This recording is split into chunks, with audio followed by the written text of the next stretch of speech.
Hey, what's up, boxing fans? It's another edition of J Street Sports. I'm back again. I was up here an hour or so ago doing my basketball, doing some Hoya hoops. Now we on to boxing. Um, we're going to definitely touch on Teofimo Lopez. They got the knockout last night. We have my man Steph. What up, man? Can you hear me? Yeah, how you doing, brother? I'm good, sir. I'm good this late afternoon. Yeah, late afternoon to you. Yeah, man. Same to you, man. I thought that I'd get on and talk about the great fight from last night. What's up, man? Like the look. Maxing and relaxing. Yeah. Maxing and relaxing. I got you. I see sunny California right there, man. Southern California. Look good right there.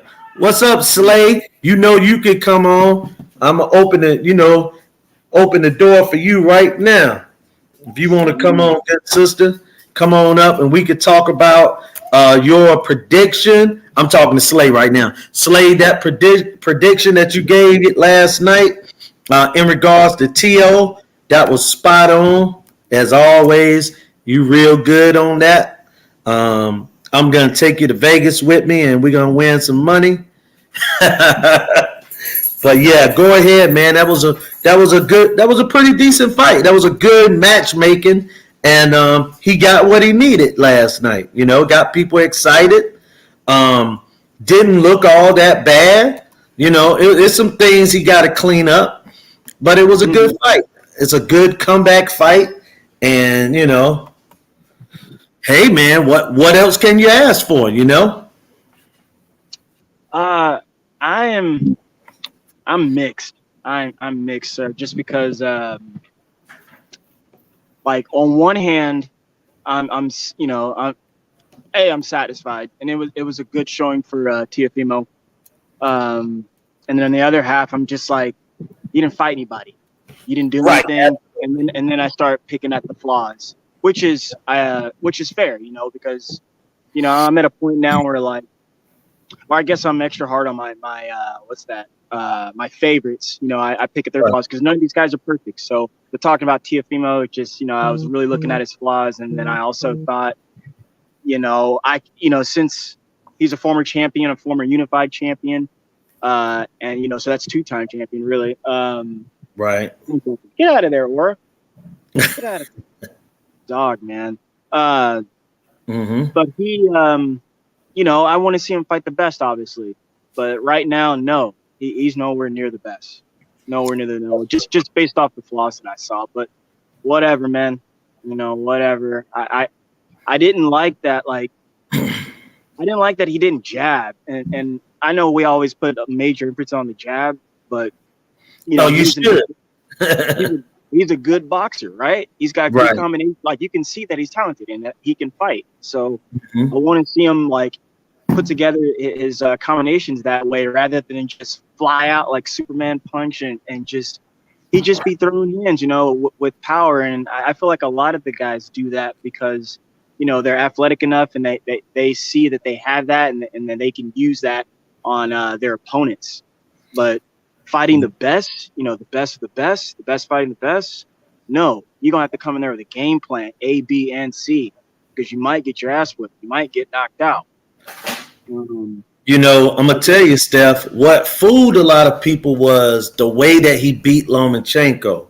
Lomachenko didn't do anything. So he made Lopez the first 8-9 rounds look spectacular by – it gave Lopez a false sense of security that he's a boxer without jabbing. You know what I'm saying? Like you say, the fundamental punch, you can win world championships. You can go to the Hall of Fame. You can buy houses. You can buy a plane with a great jab. You know what I'm saying? And this guy does not utilize it at all. But last night, he had the right guy in front of him to get his stuff off. And I think that Top Rank is trying to build him back up because he fell so low after that fight, and then the mental health and and all of those things too. That was hey, that's what's hot in the streets right now. Men and women playing off of that stuff and saying that. And I mean, not to say that it's inauthentic, but just like, man, just I get it. It's hard for any athlete to be docile after you just done, after you just did your work. You just did your job, and they put the camera and the microphone right in your face after you did that. I understand that, but him just going off, God, and it just seemed like he was playing, right? To me, he was playing, man. It was playing. I understand that that's real, and then he's putting out all this different information on himself. Same thing with the telecast. It was not a good look, I thought, but I get it. It wasn't a good look. But coming back to him in the ring, yeah, I like what you said about Lomachenko, because Loma didn't do anything. And then look, I'm gonna start from the beginning. Let's take it back to the Genesis. I've never been. Hold on, let me get in here real fast and answer this question for Sports Slate. She asked me because she at the grocery store. So, ladies at the grocery store and guys, we start going around, especially if we hungry, we're going to start picking up everything. So let me give her answer. Let me give you your answer, Slate, before you start picking up everything. Look, I think that a good fight for him is Jose Ramirez, because Jose Ramirez is a tough guy, but it's just the type of fight that I think T.O. can win. I'm not sold on him fighting Regis Prograis. I'm not sold on fighting Gary Antoine Russell. I'm not on him. She like that. Fighting Josh Taylor. But I'm a little more confident with Jose, because Jose gonna be right in front of him, and Jose don't like the jab to get in. So so his athleticism may be able to win him that fight. And then check this out. If he win that fight, it makes it look like he's back. You know what I'm saying? It makes it look like he's back. Look, I agree. But I said it, like, look, Tio can fight and he can hang with the best. I just don't know about him beating the best, especially based on his team. Now you said something earlier. Oh, let me take it back to the Genesis. Yeah, go ahead. Like maybe I can give you and the chat to some understanding on what I really think about this young man.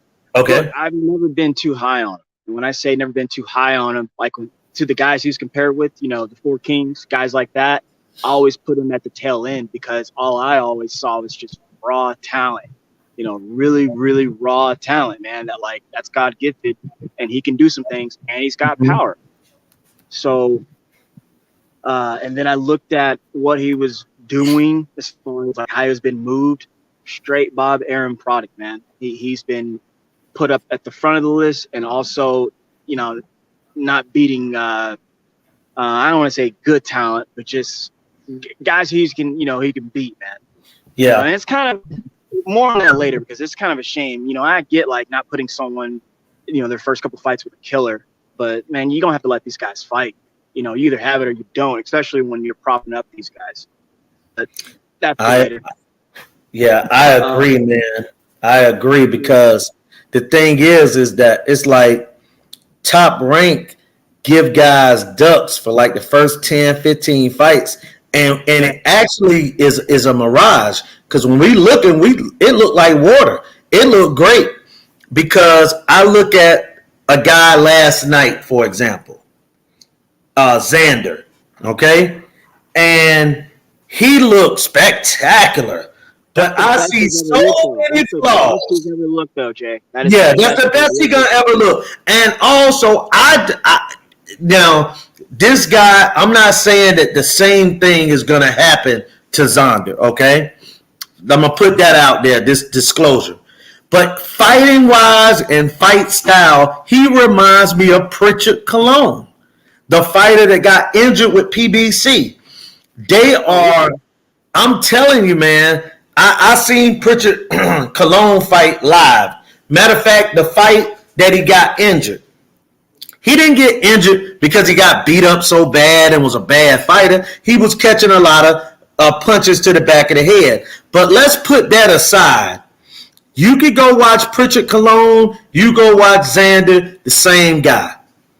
They're a world-class fighter, but not a world champion fighter. It's going to take super matchmaking plus vacating titles from top fighters to get him to the top.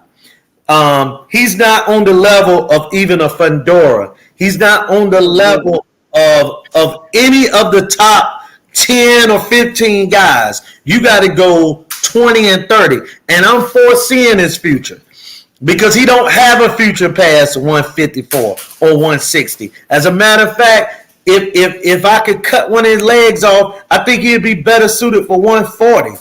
I just 147.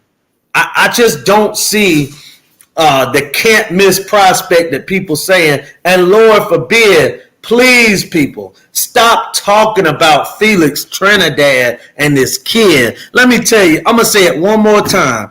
Do not put Xander Zayas and Tito Trinidad in the same sentence. Leave them out of the sentence together. I don't care if you have to break up the, D-High, what's going on, brother? How you doing? I'm well. How y'all doing? I'm doing good. I need your expertise. I ain't no English guy, but let me say this.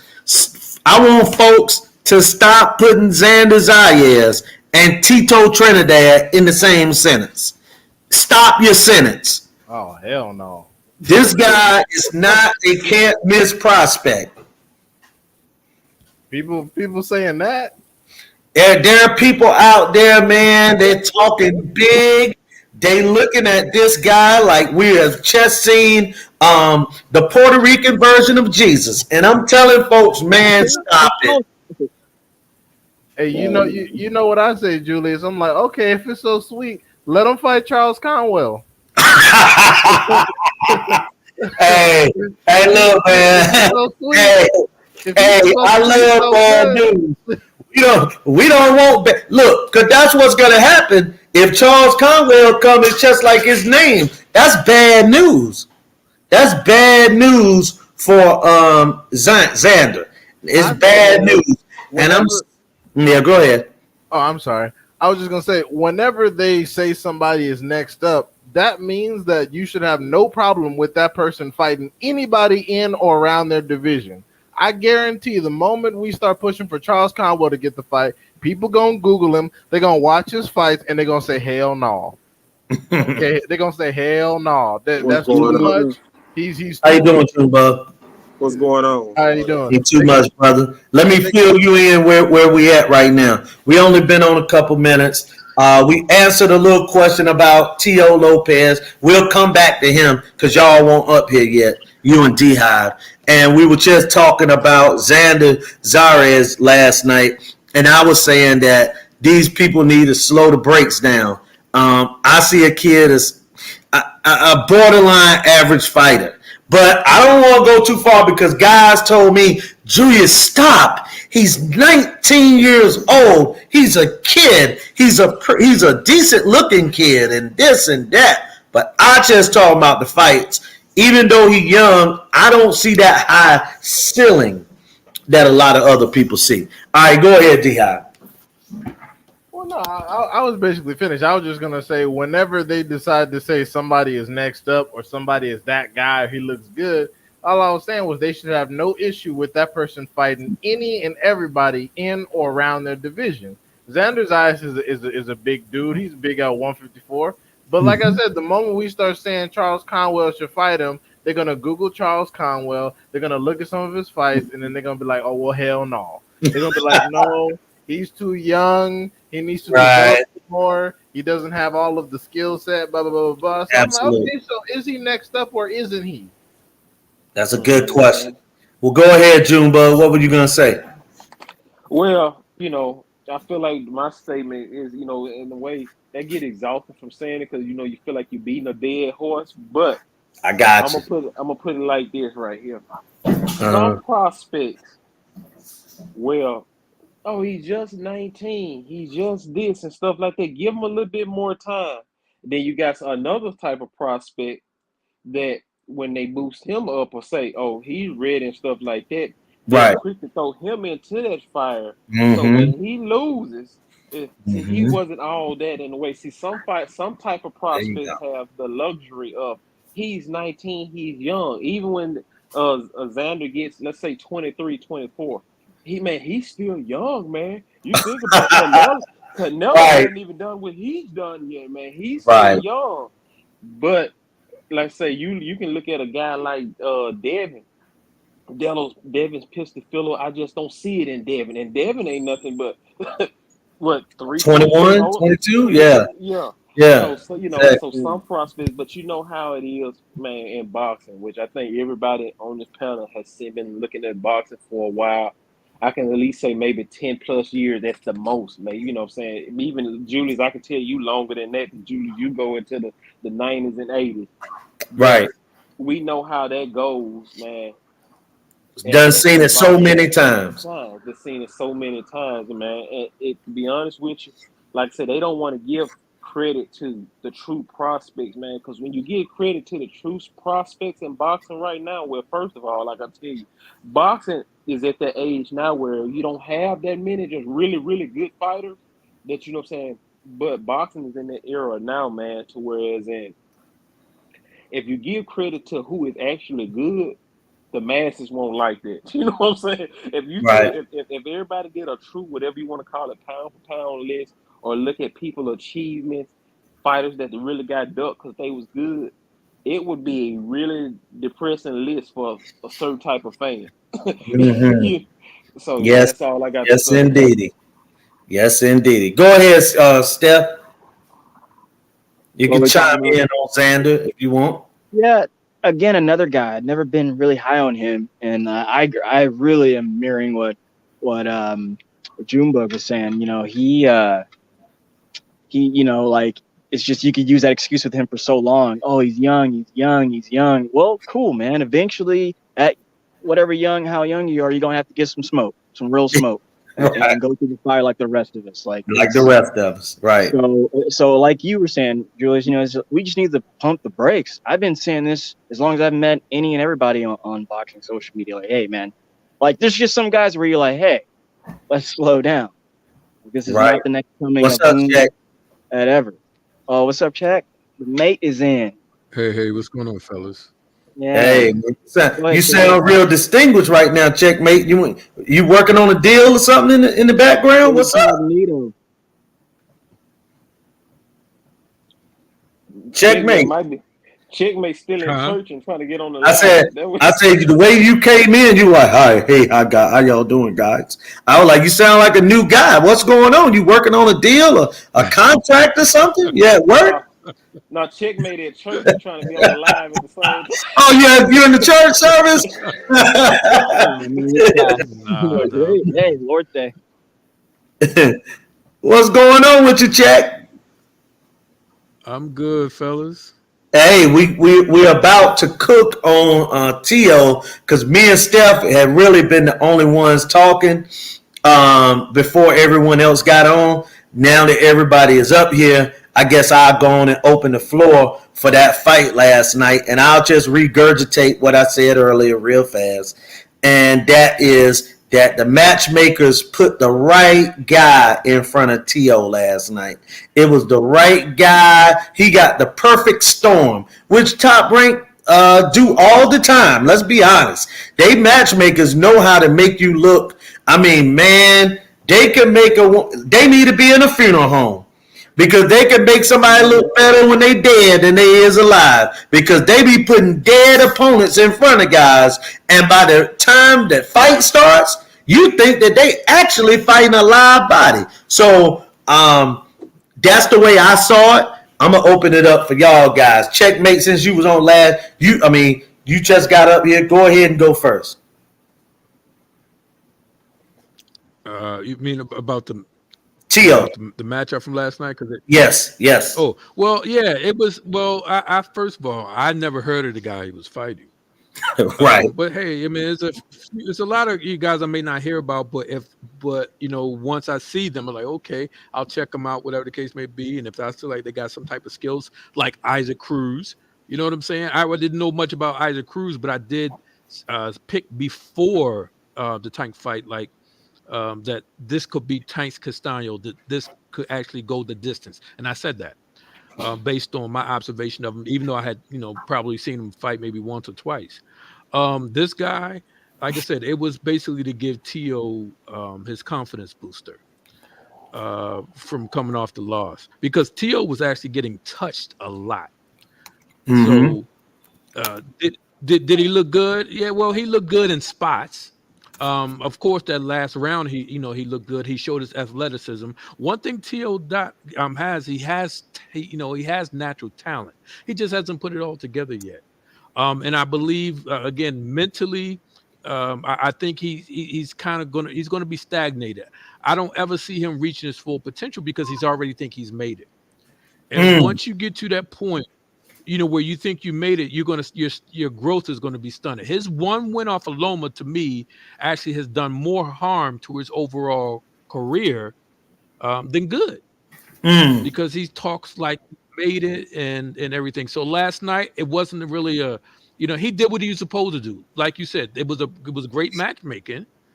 This guy, we'll probably never see him fight again. The guy that he beat. And so I'll take that. I'll take that as a confidence booster for Tio, and not so much. Gotcha. Go ahead, Junebug. What you think of T.O. last night? Oh, I see him. Okay, but exactly what you said and Checkmate said. What this type of fight was, it was to build his confidence, showcase him at 140 and stuff like that. It wasn't, and they picked the right match, right fighter, so that I think he got a chance at 140, which I don't think he does. You know what I'm saying? That's what you do got to give credit to Top Rank for, because like I say, look at Elwood Belinga, man. He was a monster 6 months ago. Freddy Krueger, matter of fact. Exactly. But from just looking at that fight, I'm gonna say this, right? Because I'm not gonna be no fake type of person. About 2 years ago, a year and a half, I was very high on T.O. But after sometime looking at his personality with his father, and then starting to look at the way he fought in his last 3 fights and things like that, I still think he has talent, but he'll never reach it because T.O. needs a real trainer to even try to scratch that surface. Next. I was going to talk about that later, but you brought it up. Cool. Go ahead. But like I say, that fight there last night, if you like boxing and you know who T.O. is, of course, you know what I'm saying, you'll watch it, but you didn't get nothing out of that. But other than, like you just said, man, Top Rank know how to make somebody that stand on the corner at the liquor store look real good. You know what I'm saying? Right. So, but that's my spiel on that. Hey, Steph, before you answer, because I heard it, I want to, yes, straight up, Sports Slay. Let me ask y'all a question, too. I'm going to start with Steph on that, and you can still break down T.O. Is T.O. a little weak-minded? Can you mentally get to T.O. and throw him out of the fight? Touch on that real fast, Steph. Slay, you can do that as well in the chat. You and Cozy. Is he weak-minded? Go ahead, Steph. Yes. To answer your question first, yes, he is weak-minded. That's because the human, the mind itself is so fragile, man. And whatever angle you take on whatever the task at hand is ultimately your answer is going to be how you handle it, how you decide on it, and go from there. And that's just life. I think we've been talking about things like this throughout your streaming series for probably the last couple sessions now, where it kind of leads to just life. So yeah. On the encourageable side, it's up to him if he wants to get out of this hole, man. It is up to him. And the real profit there is time, because he's going to have to put the work in for it, just speaking on his mental. And as well as on the inside stuff, because, I feel like I'm kind of motivated, so I talk so fast and I have so many thoughts on it, but it's up to him. It's up to him to put that work in. Something I just heard now. He needs a real trainer, man. Your dad, I love him, man. just like any of these dads in the sport, good, bad, and ugly, as I always like to say, they build you up. They take you to that spot, and whenever you become a man, you need to go ahead and go out on your own and handle on your own. And handle it. Your father's going to be there. Your father's going to be there. I'm glad he's there in the first place, you know, and he loves his son dearly. But just speaking on Tio, it seems like Tio Sr. is a detriment. A distraction. Yeah, a distract. There you go. That's the word. The D word there, distraction. So it's best that he get over what he needs to get over, man, with whatever issues he's dealing with mentally. And again, that's going to take time, gentlemen. And then get with a trainer who wants to not only see you succeed, but who will actually coach you up, who will help you where your weak spots are. Now, coming back to his performance last night, you and I were talking about. I'll go regurgitate it again. I think the young brother can fight, like kind of what Checkmate was saying. You know, he's got natural skill, man. Like the dude can fight, but what I'm afraid of is that he's not putting the necessary work in to capitalize on his gifts. Because had he came in with a jab and picked his shots, because I saw some things that I did like, you know, in spots as far as him being patient, because he knew he was going to have to carry that guy late or however, you know, to the mid rounds, or he could have went ahead and got him out of there. Now, coming back to that, he didn't jab his way in. He just was Superman coming in and abusing his power like that. So those are some of the flaws I saw. And then, man, that terrible shoulder roll, man. Oh yeah, he need to leave that alone.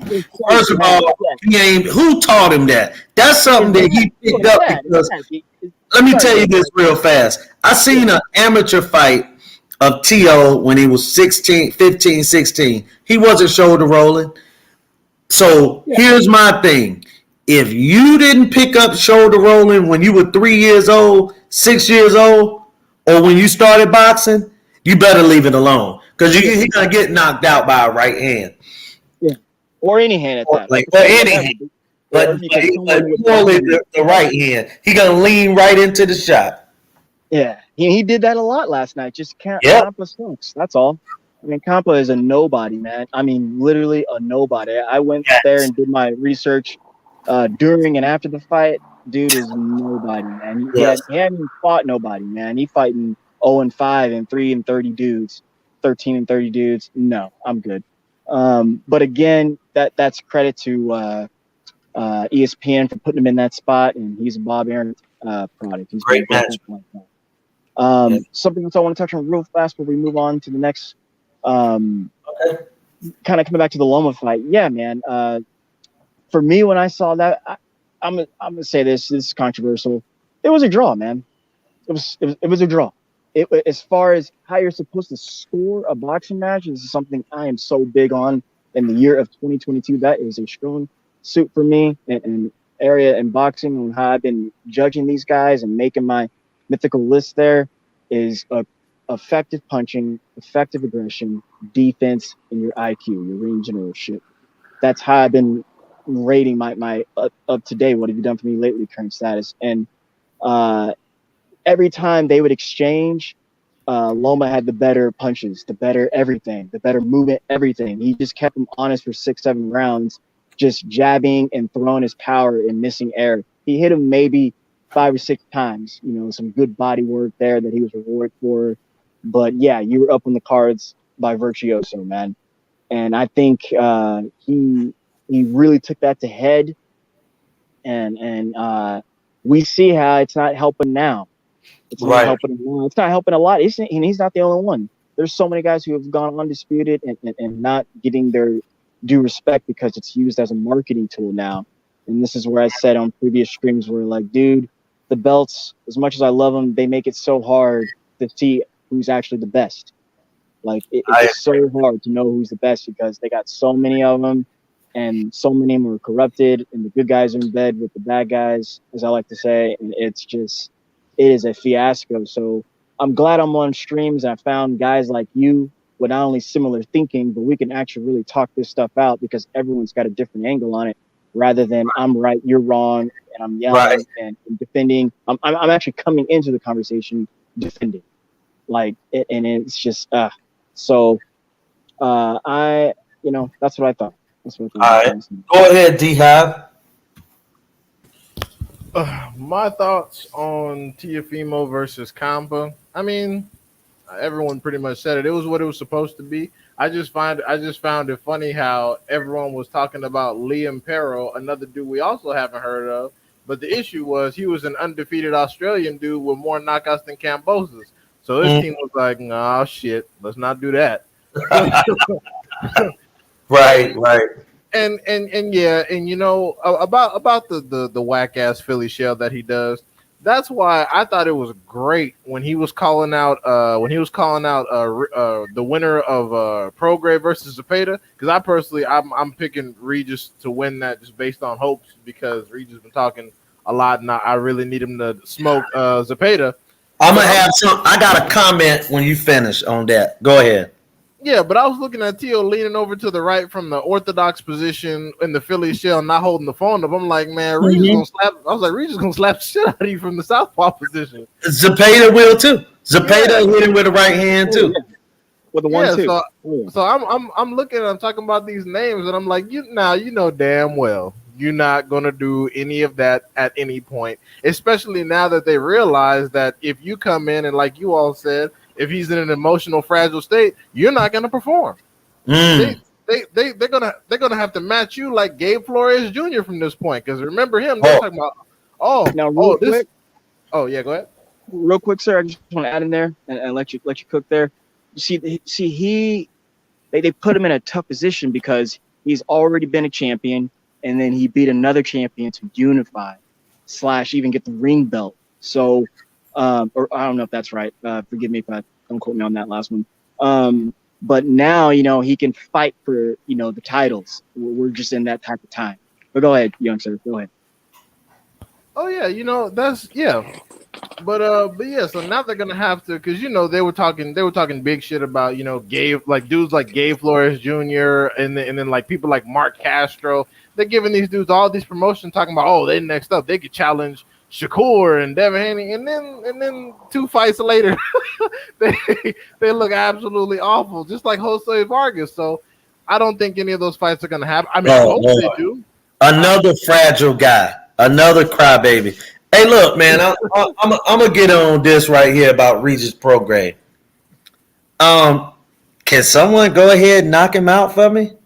Oh man! Hey man! Hey man! Hey, look, let me say something about that guy. I thank God it's my show, so I can shoot on him.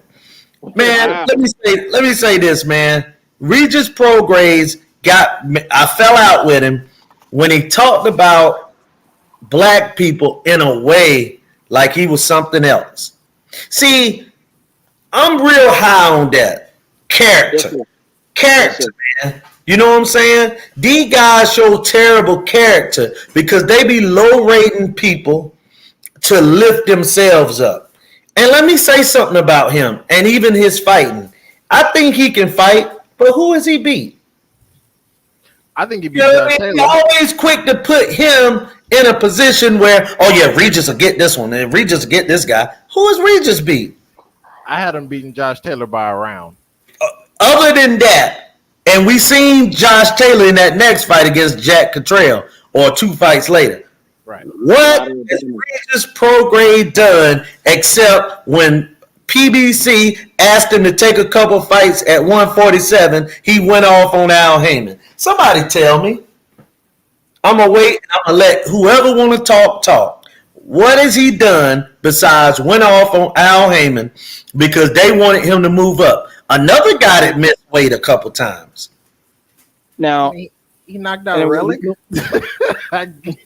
And we've spoken on Regis in some past streams, Julius, but and you know what, you're right, sir. It's your show, but I do want to yes, because, and you admitted it, he can fight, man. The guy can fight. I think he's a fan favorite. I think I just think his outside the ring ethos and it's hard to like that guy. and his businessman, business acumen is it's obviously terrible, man, because he can't stay put. And the guy who he's aligned with promotion wise, it's always baffled me. I'm like, Dick, he can't get you a fight? Like that's ridiculous. Or actually get you a shot, or, keep you in that type of contention. But it shows on how he makes his decisions. He's just everywhere. So that's why he's just everywhere. But, and I do like Regis a lot. I like Regis a lot. I love his fighting style. I never seen anyone push him back up until Josh Taylor, but that was because he was getting punked. And like the young sir earlier, I did think Regis won all the championship rounds, so he should have edged that out. But I wasn't mad that Josh. It was in England too. Now we will. Yeah, I will give him that. Yeah, he's in Indian territory, but I always say this: Josh swayed the judges earlier by going on the inside and making it an inside booth. He brought the fight to him, so I thought they were swayed by that. And the Brits like that. They like that brutalness like that, or UK. But Flavia, I see with him, is he's another guy. He's so talented, man. He likes to admire his work, and that will get him in trouble. But he didn't do that with Josh. He didn't do too much that type of showboating, so I give him credit there. But when he hits somebody and he pulls his hand back real slow, you got to expect something coming back. But yeah, that's that. I'm really pulling for him because I'm really. I didn't know about that 47 take that you said earlier, but that makes a lot of sense. But I also said in past streams, like, look, you see, I think he went off at that because he knows where his strong puts are, which is 140. Whether you struggle with weight or not, that's just his unprofessionalism. He knows at 47 they're bigger and stronger and better talent up there who will be wanting to call him out. Not many guys call Regis Prograis out.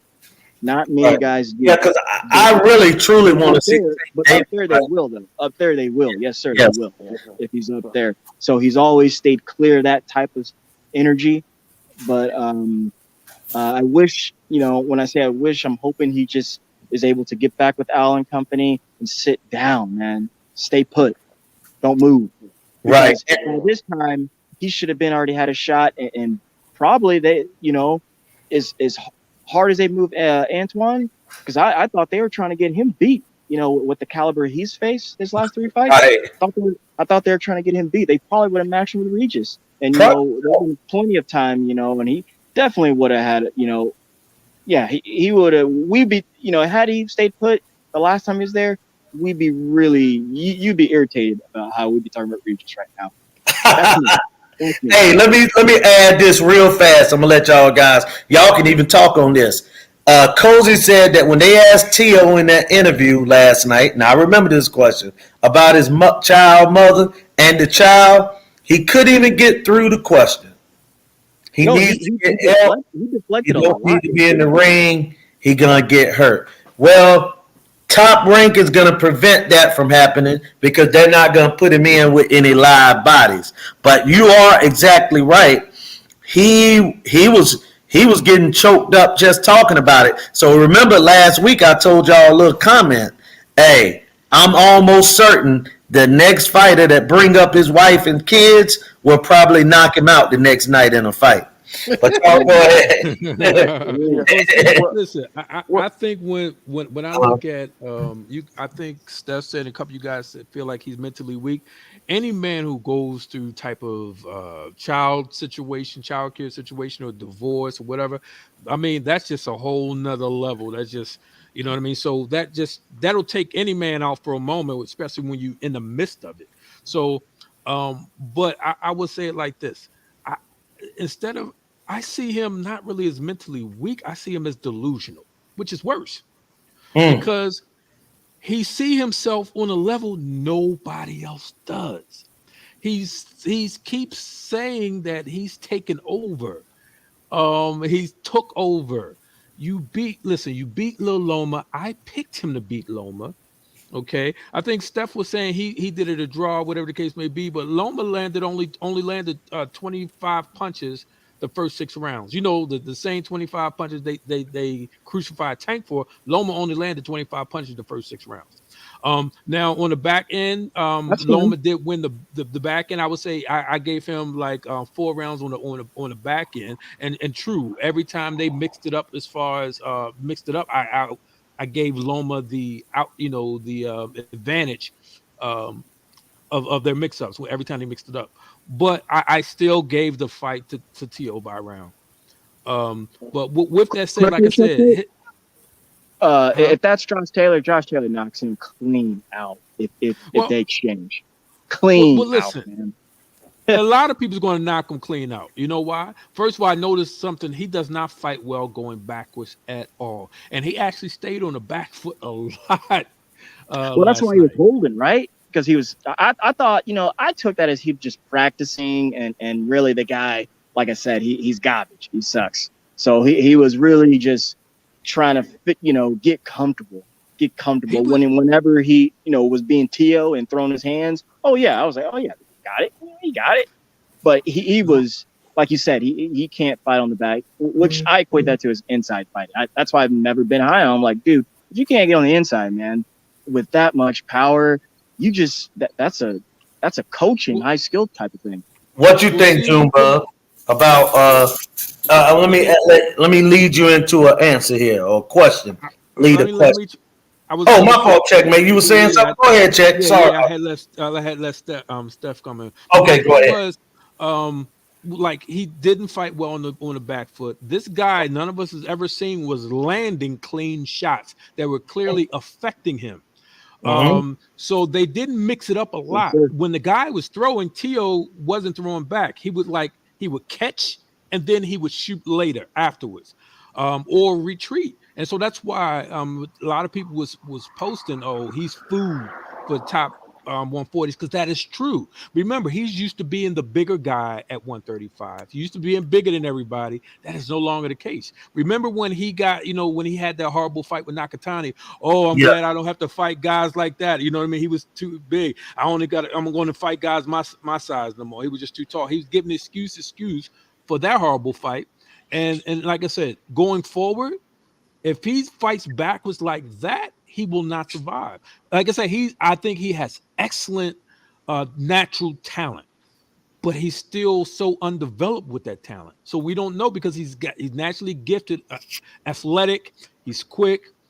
He's got power, but his power did not really show, to be honest with you. His power only showed that last round. That those last moments of the last round, that's it. I didn't see anything up until that round to say, oh, he's got him with power. I You think know he what I'm has saying? hand issues right now. He got Say hand again? issues. Yeah, because I noticed that he switched to winning gloves as opposed to his usual Grants or the Everlast Pros that he wore before that Spence usually wears. So I'm pretty sure he's dealing with hand problems right now. I remember because Tank did the same thing. Like with Barrios, he used Canelo's Mexican gloves, which are basically horsehair. But then for Cruz, he switched to winnings because he had hand issues. Right. He got hand issues and emotional issues right now, because this brother's Exactly. delusional. Okay, you can go ahead, June. Junebug. Okay. Well, what everybody said, man, I like agreed and things like that, and I like this conversation because everybody basically put input was basically like a puzzle piece going into a puzzle, and I'm gonna spill on the part about is yeah, he is mentally weak. He's mentally weak too, handicapped by some of the lessons that I think his father should have did. As a father, we're gonna always try to up our sons and try to be their front, but his father should also gave him the real too. And all this plays in a part of you look at his career. Great young talent, got to a point to where as in he was ascending, his father should have did his due diligence and say, let us bring somebody in this camp so we can maximize your potential. And he got into a situation to after fighting Comey and stuff like that, he began to be a high prospect. And he fought a fighter that is a top ranked baby, top ranked golden child, who to me is overrated in Loma. Loma is good, but let's look at that. And people don't put those two things together. And in 100% that fight, agree. and with that fight, there is his speed surprised Loma. You can tell because Loma's usually one, even though he's an older fighter, Loma's usually one in a fight that is using a lot of angles, switching, using a lot of quick twitching and things like that. But when Mm-hmm. he got in that fight with Tio, he fought a guy that had little length and he was a lot quicker and it took Loma almost about 6 rounds to start trying to analyze what Tio was doing, how quick Tio was. So he won that fight there. And that fight there was his biggest fight win, but it also was his biggest downfall because that fight there psyched him mentally with the weak mind state that he has, because you can tell that he's a very weak dude mentally. You can tell, like, even he's one of those dudes that you can tell his woman's going to run over him. He's going to put up with a lot. You know what I'm saying? He wasn't molded to be a fighter. He has the skill to be a fighter, but mentally, I don't think he has the toughness of a fighter.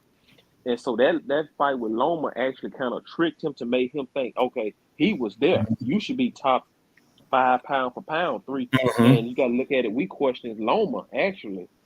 And like Checkmate said, when a man, you do deal with things and stuff like that. When a man deal with some things with a man, with a woman, and dealing with kids and things like that, that is a tough pill to swallow. But at the end of the day, like a lot of the older people that I was raised around say, hey, I'm a man before anything. So you still have to deal with it with some type of toughness. You can't let that break you down and say, oh man, this destroyed my career, because that's how you provide.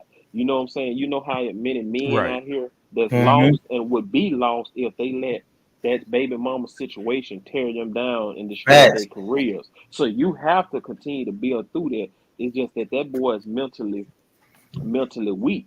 And now he's at a situation, and I think Steph said this now, due to being almost undisputed and winning, he's actually in a situation now to where he's supposed to be fighting top-notch guys and get title shots now at 140, but mentally he's not there and he's undeveloped. So now he's almost stuck in, you must say he's stuck in some kind of land to where they want to protect him. They know he's not ready. But due to his past success, he can't go down and just. He's in purgatory. Yeah, boxing purgatory. Exactly. He can't go down and fight. He was so mad. Barboza was like, man, I goes, man, put me in the ring so I whoop this dude's ass, man. Yeah. Well, let me add something real fast. Like, let me get that name. He was like, let me get that name on my resume. Let me get that name. That's what let me say this about Barboza. When a guy eager to fight a guy like that, in today's boxing, he ain't gonna get the fight. He's too ready for that fight, so he ain't gonna get it. They're gonna. That's what he was supposed to fight, right? Right. That was the one he was supposed to fight. Exactly. They're gonna have to see Barboza get knocked down 2 times, or get knocked down a time or 2, or get him on a long layoff. It's always something with these guys. But go ahead, Junebug. So yeah, basically, I'm almost finished. But so now he's in a situation where it's, top rank, even though they're good at matchmaking, but they can't afford to let him fight 3 more to 4 more people at 140 like the guy he fought last night, because he's Teofimo Lopez. Even though everything he's been through, he's still a known name, and that false success that he just had puts him in a situation where after his second or third fight, we're looking at him now to make that big leap and fight a top guy at 140, which he's not mentally enough prepared to, or skill wise prepared to.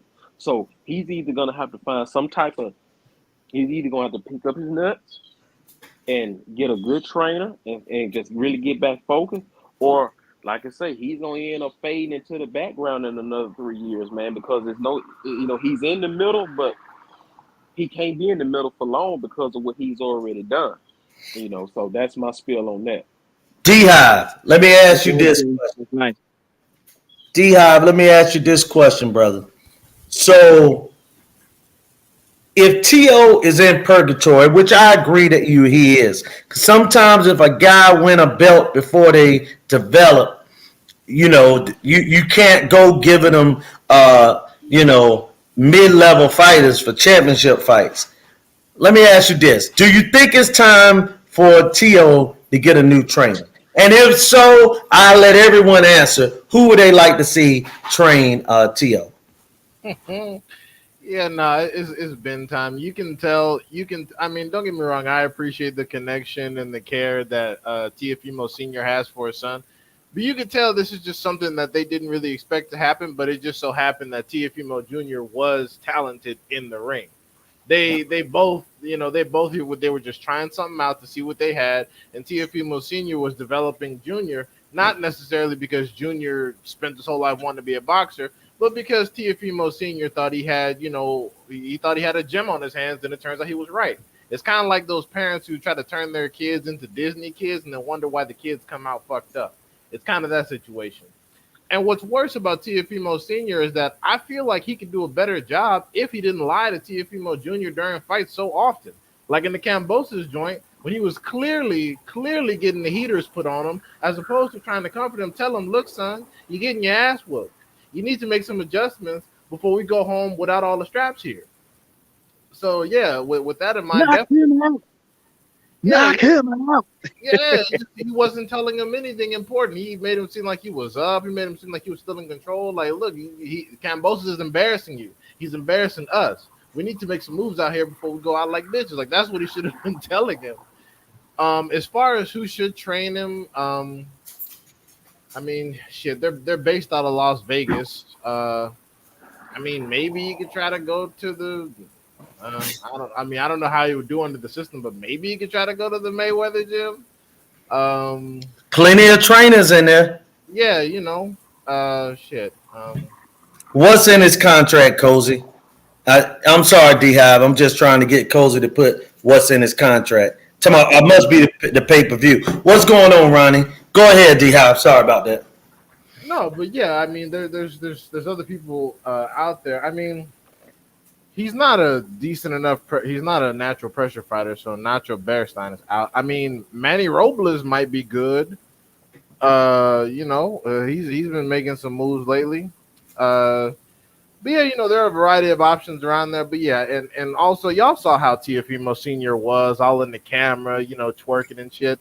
Like that kind of stuff is not going to be healthy because not that was just me being over the top. No, he didn't twerk. No, but you see him all in the videos, trying to be seen, and later on down the line, especially if Teofimo actually achieves the notoriety they think they already have, it's going to be them two competing. And that's not going to be healthy. Well, let me ask y'all this question real fast. Did y'all see the sweatsuit that T.O. Dad had on? Like, it wasn't even like, normally the sweatsuit or the they'll wear a shirt or something that relates to the fighter when he come in.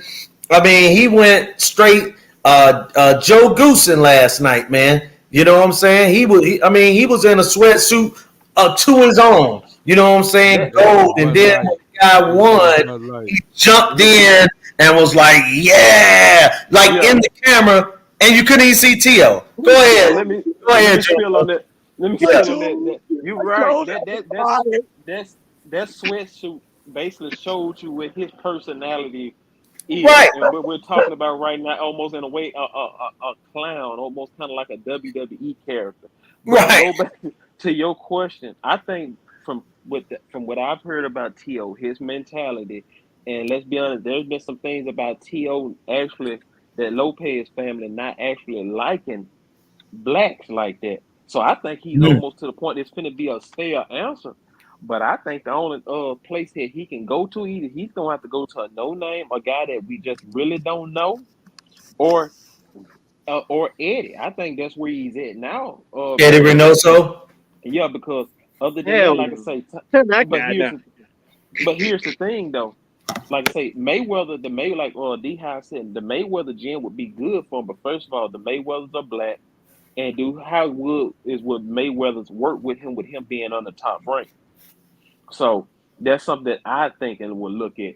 But other than that, I don't think he's gonna go to a black trainer. So that's why I ain't gonna mention now.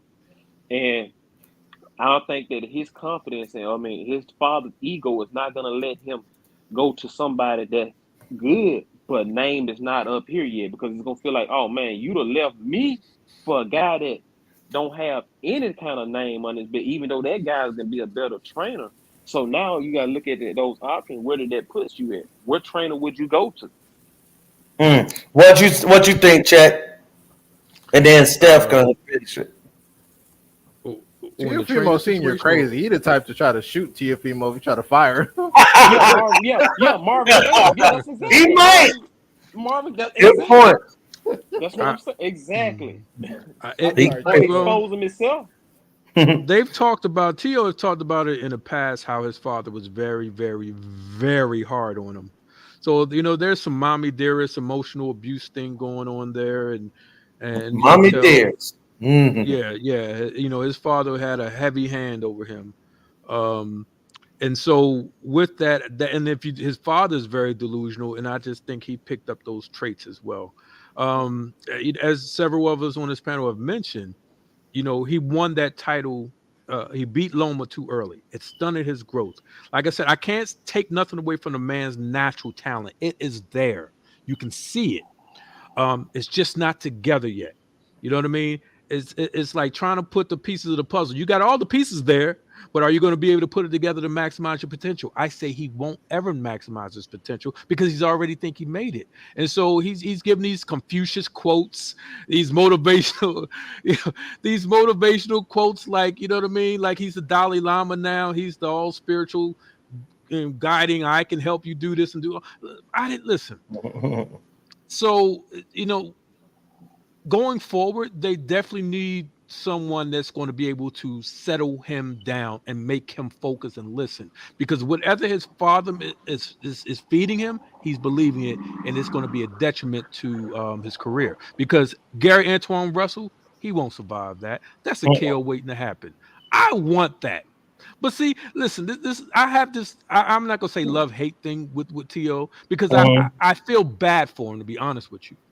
I want him to reach his full potential, but in the same token, I can't even listen to him speak. You know what I mean? I cringe. You know what I mean? I literally cringe when he's come up on my timeline of him. I can't watch it. You know what I mean? So, but I think I need him to lose to humble him some more, and then if he loses again, I think he'll come back greater. You understand what I'm saying? Manny Pacquiao had 8 losses on his career. A loss is not going to define you. It can only make you better. But Roy Jones, yes.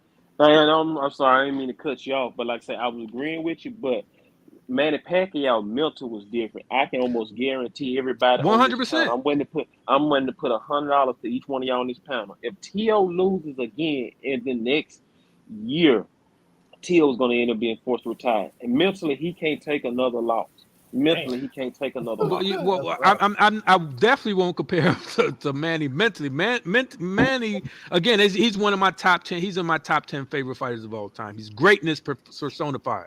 You know what I mean? But with T.O., what I'm saying is that I was trying to say the loss is not going to define your career. Like when Floyd, even when Floyd and Roy Jones lost in the Olympics, they cried real tears. You know what I'm saying? From being robbed, and that propelled them to pursue greatness. Just like, what Floyd said, I will never lose again because of that hurt and that pain. But the problem with T.O., he thought he won. He thought he beat Kambosos. So he's so delusional. He hasn't been able to accept the fact that he really, really lost. So unless he actually feels like he lost, he'll never get through it. So that's why I need him to fight a Gary Antoine Russell. Hey, hold on one second, Chumba. Let me get in here. Steph, hold on one second, Check. Steph, you're going to be after Check when he finished this last statement. But let me say something with Bravo to go ahead before we start getting too deep into something else. Bravo said he needs to speak with Roy Jones about the pros and cons of separating with his father. And people don't bring that up because, again, if things don't happen yesterday or last week, it's out of our memory forever. But the great Roy Jones and his father separated early in his career because he said, I would never be the man that I'm supposed to be until I release, and I go away from my father as my coach and everything. And then Roy Sr. went on Roy Jones Jr. property and killed his dog. So things that got that heated between them that they actually wanted to kill each other. So I know that a father and a son situation can be toxic and it can be a bad situation. So sometimes you have to step back and analyze the situation and say, look, man, You know, I see that Slay saying about the mental health perspective. Well, when you go in there and speak with someone in mental health, they're going to tell you that you got to take an overview of your entire life. You just can't take the boxing in. You're going to have to take a view of everything. So sometimes you have to release people that you love or that is in your corner in order to go forward. But that was my little thing just to add about the Bravo. So checkmate, finish what you were saying, and then Steph is next. Okay, yeah. I was just to nail it down. My whole thing is about feeding him to Gary Antoine Russell. I believe if he gets knocked out, he will finally be humbled. I think his father definitely needs to, like you guys said, when Roy Jones said that he had to leave his father because his father was abusive mentally, emotionally, physically to him, his entire life. So he had to leave.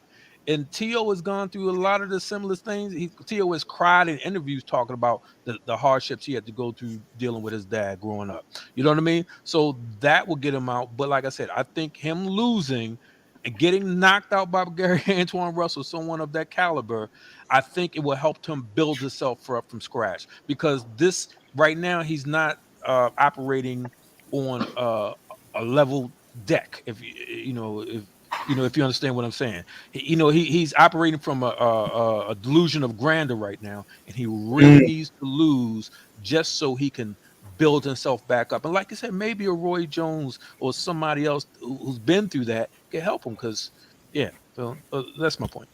Yeah, go ahead, Steph. That's how Teofimo Senior gonna be once he get fired. He gonna be turned off that yak and be like, "You firing me, motherfucker!" And then shoot his ass. I mean, we just talked about. Yeah, well, we just talked about Roy Jones and his father, how hectic it got, how bad it got that Roy Jones Sr. went down there, because I'm thinking to myself, what would have happened if he had met his son? You get what I'm saying? He shot the dog instead because the son won't there. So what really did he come there with the gun for? But man, that was a long time ago. And I don't want Roy Jones hearing about me talking too much. And then somebody else hear it and say, hey, it was a YouTube guy saying that Roy Jones' father was gonna. No, I'm just speaking facts. What happened? Roy Jones talked about it. So it just go to show that dynamic can be explosive. Go ahead, Steph. Yes, sir. Yes, sir, gentlemen. Yes. I said this in the same session just earlier. I said, look, things will be better when he decides to leave his father and become his own man. And I feel like we've all said sentiments of that thus far. Check, you hit it on nicely, a few things, sir. And then I touched on it a wee bit more. Just, we can say whatever we want to say, all in truth and all just our opinion on what we think. Right. The truth, with the man's father, what I think and in all of our cases are, it's just selfishness, Yeah. So, and that's very uncomfortable and that's very haughty and weighty. And again, young Tio's going to have that conversation with his father. And, look, it's no secret that he hasn't gotten over the hump yet. He's struggling and deflecting. And where I come from, my family's always taught my brothers and I to look, man, especially my father, keep your business private. Don't let those things get out. Don't be telling folks your business. And right. I've been going about that my whole life. I'm still very like that. I still get mad. I understand I can't control every situation, but I don't like when things get out about me, and definitely don't like when the stuff that's not true gets out. That's just gossip and hate and jealousy and again selfishness. Right. There. And I do the same thing as well. I'm not perfect there, but he will have to get over that. Now, check. I don't know if I get. Yeah, I could see a loss doing that to him. But I would like to see him, handle all his outside the ring issues outside of the ring, because it's no secret that you have the talent, young sir. So be building on that, work on your craft, be working. That's your job. That's what you do. You punch people in the face for a living. I say brutal way to make your money, but he says otherwise. And so be getting better at your craft, and those outside the ring stuff, with your wife and your children and your father, that stuff needs to stay private, man, because if you ask me again, folks like me shouldn't be talking on that, man. It's none of my business, man. Really trying to save him from that type of embarrassment. But, also too, that stuff builds character, and he will get through it. The storm will pass. It will keep going. He needs to not worry about opinions and just do. I say this all the time when I'm talking to you guys. Basic integrity. Do the right thing. Just saying, Steph, my apologies. I just wanted, again, my only thing is, because you can't build a solid you can't build a tower on a shaky foundation. And the only way to what I was trying to say is the only way I see him rebuilding his foundations from scratch, because right now it's shaky. There's no way with the delusion. To me, I just think that's the only way he's going to rebound, is if he actually gets a clear loss and accepts that defeat.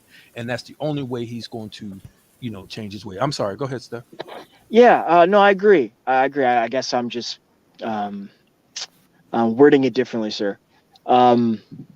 Everything what you just said, I just think he can do that right outside the ring. I believe he can do that. Just like I'll use myself for the personal example. Like I go through things, and I don't want to take that stuff to work.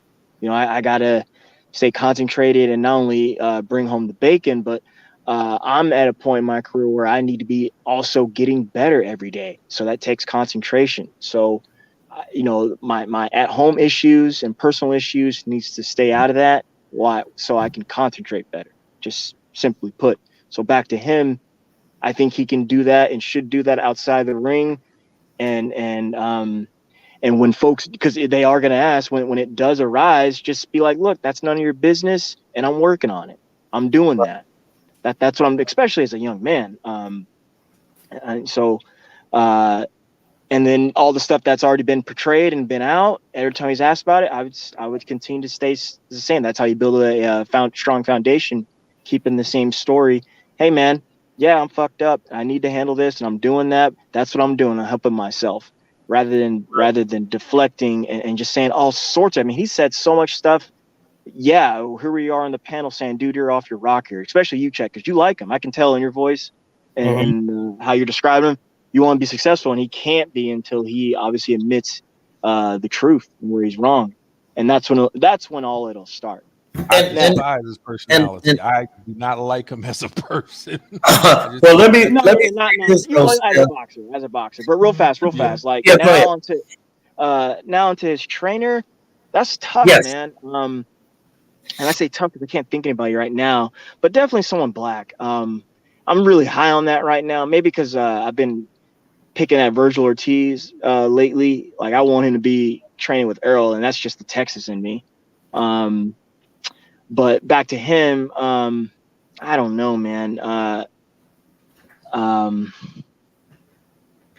It's thank God for guys like what was his name? Who used to train Bernard Hopkins? You talking about that one that died, Bowie Fisher? Yeah. No, the Muslim dude. That Chelsea, he died too. Richardson. Yeah, brother Nassim. Yeah, Nassim Richardson. Someone like him who knows X's and O's and who can help guide. Roy Jones Jr. Roy Jones Jr. wouldn't be a bad trainer for him either. Absolutely not. Roy Jones could get the best out of him. And also, I want to touch real fast on the mental aspect of fighting and about women. And I've said this before, and I'm going to say this again because it's relevant to what's going on. When Terry Norris defended his belt, and I know this was a long time ago, but it was December of 1995. But it was something very relevant. He was fighting a guy named Paul Vaden. Well, Paul Vaden and Terry Norris were friends growing up. They was a year apart from each other. And y'all heard me say they were friends growing up. Paul Vaden took Terry Norris' wife. He didn't just knock her off. He took her from him. And then they fought. All of this happened within 12 months. Now, I understand that mental health is an issue, but Terry Norris' mental health was supposed to have been crazy, right? He not only went in that ring and beat that guy, he went in the ring and had one of the best performances of his career because he was able to put it all together on, hey, this is what I got to do. I can't be super emotional about what's going on outside of that ring. I got to put it in that ring. And then when I get a chance, I'm going to punish him too. But I'm going to do it all in a, you know what I'm saying, controlled. And Terry Norris was a guy that was known for being great, but fighting out of control. And in his most sensitive mental moment, he was able to put it together to do that. So Tio Lopez, you got to be able to put it together. I went through a custody battle, and guess what I did? I went to work every day. I woke up on time, went to work. You got to be able to put it together in your worst moment. And yes, the shoulder roll. The guy is using the shoulder roll off of something. I had said this before y'all guys came on. I seen Tio Lopez in a fight at 16 years old in the amateurs. The guy was not using the shoulder roll. So that means that it wasn't taught to him. He looked at some Mayweather fights and said, hey, I'm going to turn my shoulder and roll with shots. So, you know, can he go to a black trainer? Yeah. I got a few guys that I can see him going to. Black, Mexican, whatever. You know what I'm saying? But I got a name that is in Vegas that is a white guy. His name Bones Adams.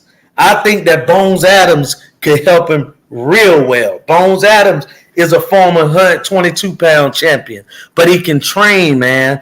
And not only that, but Bones don't have a lot of fighters, and he the type that will allow his father in there, but won't let him take control. You get what I'm saying? That would be my choice, Bones Adams. But y'all go ahead. Whoever was speaking, go ahead. I think Steph's phone cut off or what have you, but y'all go ahead. I'm gonna spill on this, man, because I'm almost about time for me to go put the kids in the tub and shower for school. I saw your daughter. I was speaking to her, man. Yeah, she daddy's girl, man. But like, yeah, just like what you just said too, same thing before me and my before I end up having 2 more kids, went through a custody battle and everything. Don't get me wrong. Mental awareness, mental toughness and things is a part of life. And especially a part of athletic sports. And out of all the other sports, don't get me wrong, I'm not trying to discredit football, baseball, or basketball. Right. But that's a team sport. So in basketball, if I'm not there mentally, I have 4 other people on the court and 14 other people pick on the me up. Right. But in boxing, it's you and the man across the ring. So if you really don't have it in boxing, that's one of the biggest handicaps that you can have. And Tio, not only that, like I say, Checkmate has a point. He is mentally weak, but at the same time, I don't think he's mentally weak to whereas in, I think he's mentally weak because he was molded to be mentally weak. If you have a overbearing father that when you coming up, always trying to check you, boy, it's my way of the house, where this my roof, I put them clothes away. That can make you mentally soft if you don't allow your son to grow up here. Even though you're raising him and trying to make him to be the best athlete that you can be, but you also crippling him to be a man. Because now, and it puts me in, an old guy once told me, it puts me in the mind of this story here about the trainer and the elephant. That when the elephant was little, he was tied to this toothpick and this stake in the ground. He tried and tried and tried to pull. He couldn't pull away.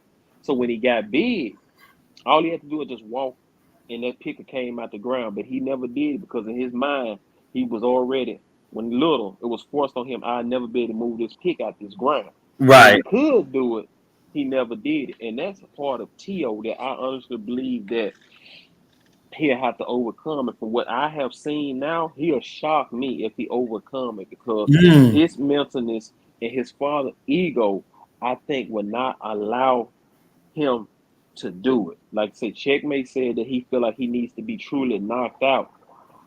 But if he gets truly knocked out, where his mental gonna go? Is he gonna be humble, or is he gonna turn into his father and say, "Dad, you can't do it for me no more, man"? You know what I'm saying? And what's his father gonna say? I brought you to this point and made you undisputed, and I can't do it for you now. Mm. So that's the part, like you say, he's in purgatory with that. Mm-hmm. But Boxing purgatory, right? but as a man, we're gonna go through most of the most mental toughness things that you can go through, because everything, when you have a family, everything falls on you. You know what I'm saying? You're supposed to have that testosterone and things like that. When stuff going wrong at work or things need to be fixed, you're looked at it to either fix, or you need to find somebody that know how to fix it. So that's all I got to spill on that, man. So, Oh, and listen, it's an interesting conversation going on in the chat in regards to the shoulder roll or the Philly shell. Who y'all think got a great shoulder roll or a good one? I'm gonna go first, and I see names that they threw: Cozy, James Tony, Floyd, Young AB, Mickey Bay. I'm gonna take it back to one of the originators. His name, and he ended up training Pernell Whitaker. His name was Georgie Benton. Georgie Benton, Benton, and that's the originator of the Philly shell. And the reason that I'm so high on Georgie Benton is because just because he was a shoulder roll guy, he didn't look at Pernell Whitaker and say, "Hey, Sweet Pea and Ezra Charles, the Cincinnati kid."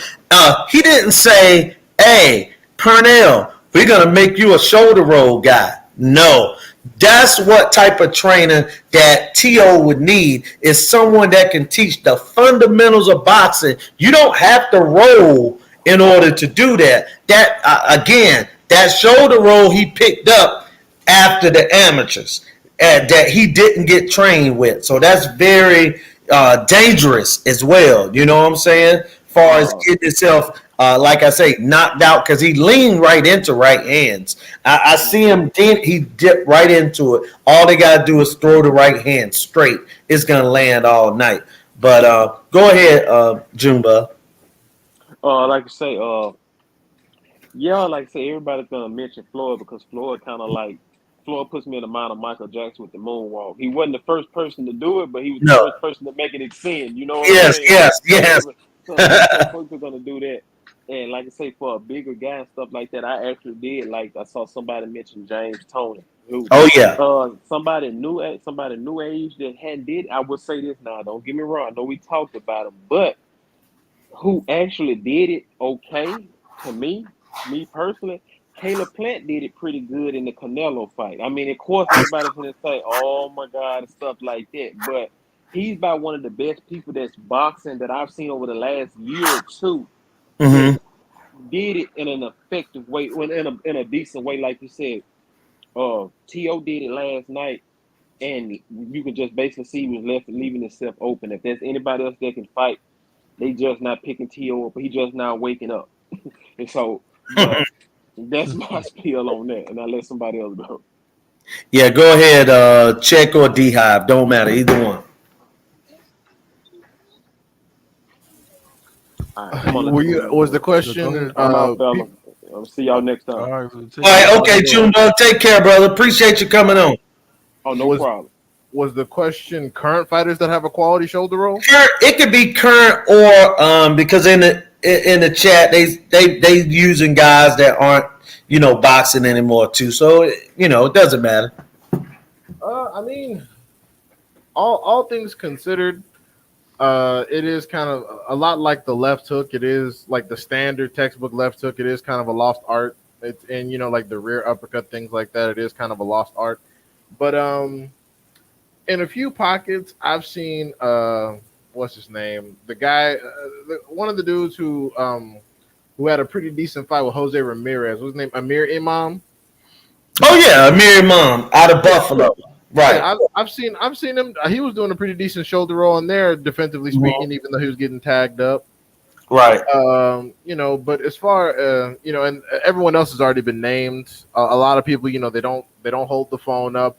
And the worst part about the shoulder roll, the Philly shell, is that people forget that it's not a static defense. The Philly shell is an active defense, meaning you have to roll, you have to bend at the waist, you have to actively move your arms, you have to hold your you have to transition between holding up the phone and pairing the jab with your right hand, and then move your left hand accordingly to protect the body shots. Like, you can't just stand there and take pictures, or else you end up like Caleb Plant, just getting punched on.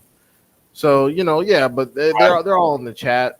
James, Tony, Floyd, Young AB, Mickey Bay when he was younger, right? Emir Imam, and you named the originator and a few others. But yeah, the originator, Georgia Benton, right? Yeah. Go ahead, check. All right. Junebug touched on something I wanted to, comment on before he left, because he said Caleb Plant actually shows it. Listen, listen. I know you have your issues with him, but I think Caleb Plant is a decent fighter. I just don't think I don't think he used the shoulder roll well, because if he used it correctly, then Canelo wouldn't have chopped him down like a tree, because he was giving him all those free shots. Because you just can't put the shoulder there, lean back, and leave everything else exposed like that. Yeah, he was beating his rib cage all to. Right. So those were free shots. You know what I mean? If you're going to shoulder, you're going to let the guy, when he swing, then you're supposed to swing. You're supposed to counter. You know what I mean? You're supposed to make him feel like, but every time Plant did it, he shelled up. It was like Canelo was like, oh, you just gonna let me hit you? And he took advantage of it. You know what I mean? To the body. And there was no defense for that. So no, I don't give him a passing grade for his shoulder roll. I think Devin Haney uses it correctly when he does use it. Because his shoulder and his length, so he's got that kind of a stance, and almost like, he's really, I think he uses it good. Other than that, just what you said, Floyd and James Toney. I can't really think of anybody else as far that stands out to me that uses that style. And also to check in with y'all, man, about this, it's like what George Foreman said. The shoulder roll was originally made for heavyweights that were out of shape and couldn't move, but that way the defense would only be the upper body to just lean, get out of the way, and things of that nature, and come back and counter. Because if you think about it, James Toney did his greatest shoulder roll effect on fighters as he got heavier in weight. You see what I'm saying? Even though the sloppier his body looked, the better he executed with the shoulder roll, because he was in range. He make them miss. He knew how to make guys pay. He had perfect punch placement. James Toney done the shoulder roll better than Floyd. The one difference is Floyd was a more dynamic fighter than James Toney, even though James Toney is superhuman. But Floyd was a little bit better. He utilized jabs better to the body, to the head. But James Toney was a bad man with that shoulder roll, in the pocket, out of shape, in shape. It didn't matter, because he had it. Wouldn't have been no free shots for Canelo without catching 2 or 3 shots himself. His hands were faster than Sweet Hands as well. But yeah, Sweet Hands need to do away with the shoulder roll. But I'm going to tell y'all who I think Teofimo actually should be with outside of Bones Adams is one. The other is David Benavidez Sr. I think that he would fit in good in their camp. I think he'll fit in good because, again, David Benavidez Sr., Archie Moore, Jersey Joe was good at it. Absolutely. You're right, Ronnie. Guys could use it, but Archie was also a guy that was older that didn't didn't have to move. You get what I'm saying? Now, Jersey Joe could move, but Archie was bigger because he had started off fighting at 160, 175, middleweight, light heavyweight. So by the time he got up there to 190, his body was slower, and he ended up, and look at his career. He got better as he got older. Matter of fact, he's the oldest man to win a world title until Bernard Hopkins took it from him. So, again, the shoulder roll was used for guys that was at deficiencies that could not move and that were bigger guys. And think about it. Archie Moore had his greatest success at light heavyweight and heavyweight. But anyway, back to what I was saying. You know, I done forgot what I was saying now. Where was I at, y'all? You were talking about, I believe you were breaking down how Teofimo should go. Yes, David Benavidez Sr. David Benavidez Sr. would be able to handle T.O. Dad and tell him, look, I'm doing this. You know, it ain't your show, it's my show and your son's show. And I think that he'll be motivated from being in the gym with David, because regardless of what people say about David, David is a winner. I'm talking about David Jr. He's a winner, and you know what I'm saying? And both of them is Honduran, so that part will help as well. You know what I'm saying? So it ain't got to be the race factor. They both is Honduran. You know what I'm saying? I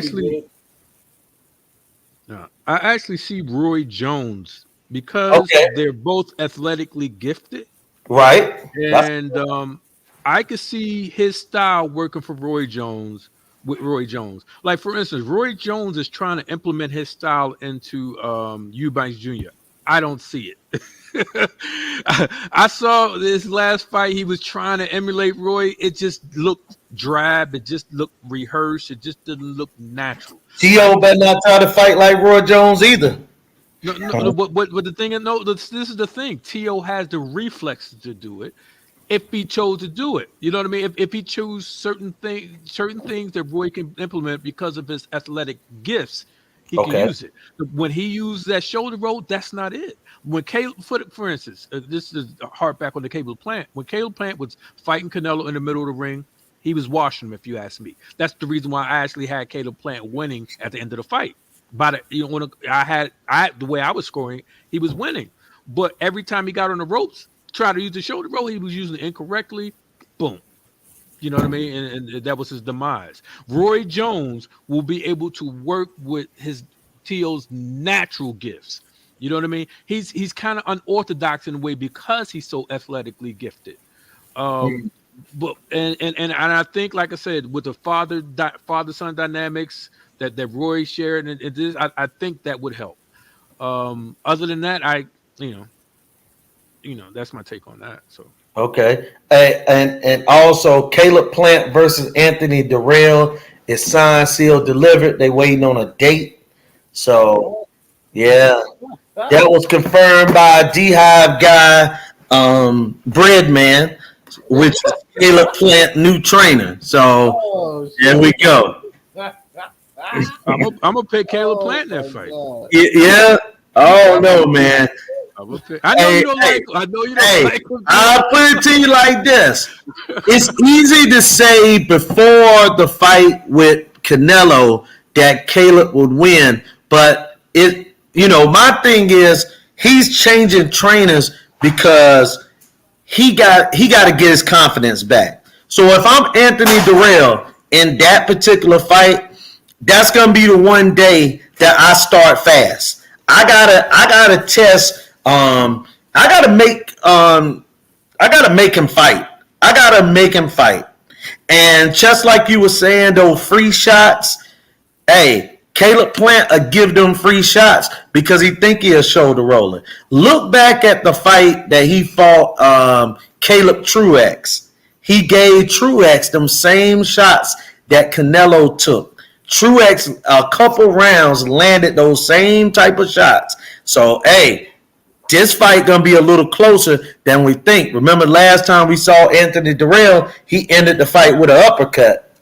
So, Yeah, hit Yeah. buddy with that Mars Simpson. Absolutely. And that was on the undercard of the Plant and Canelo fight. Oh shit, that was hilarious. Yeah, it's just again with Caleb Plant because his father was his trainer, right? It was another white guy and his father. Yeah, I don't Right. So remember that guy's name.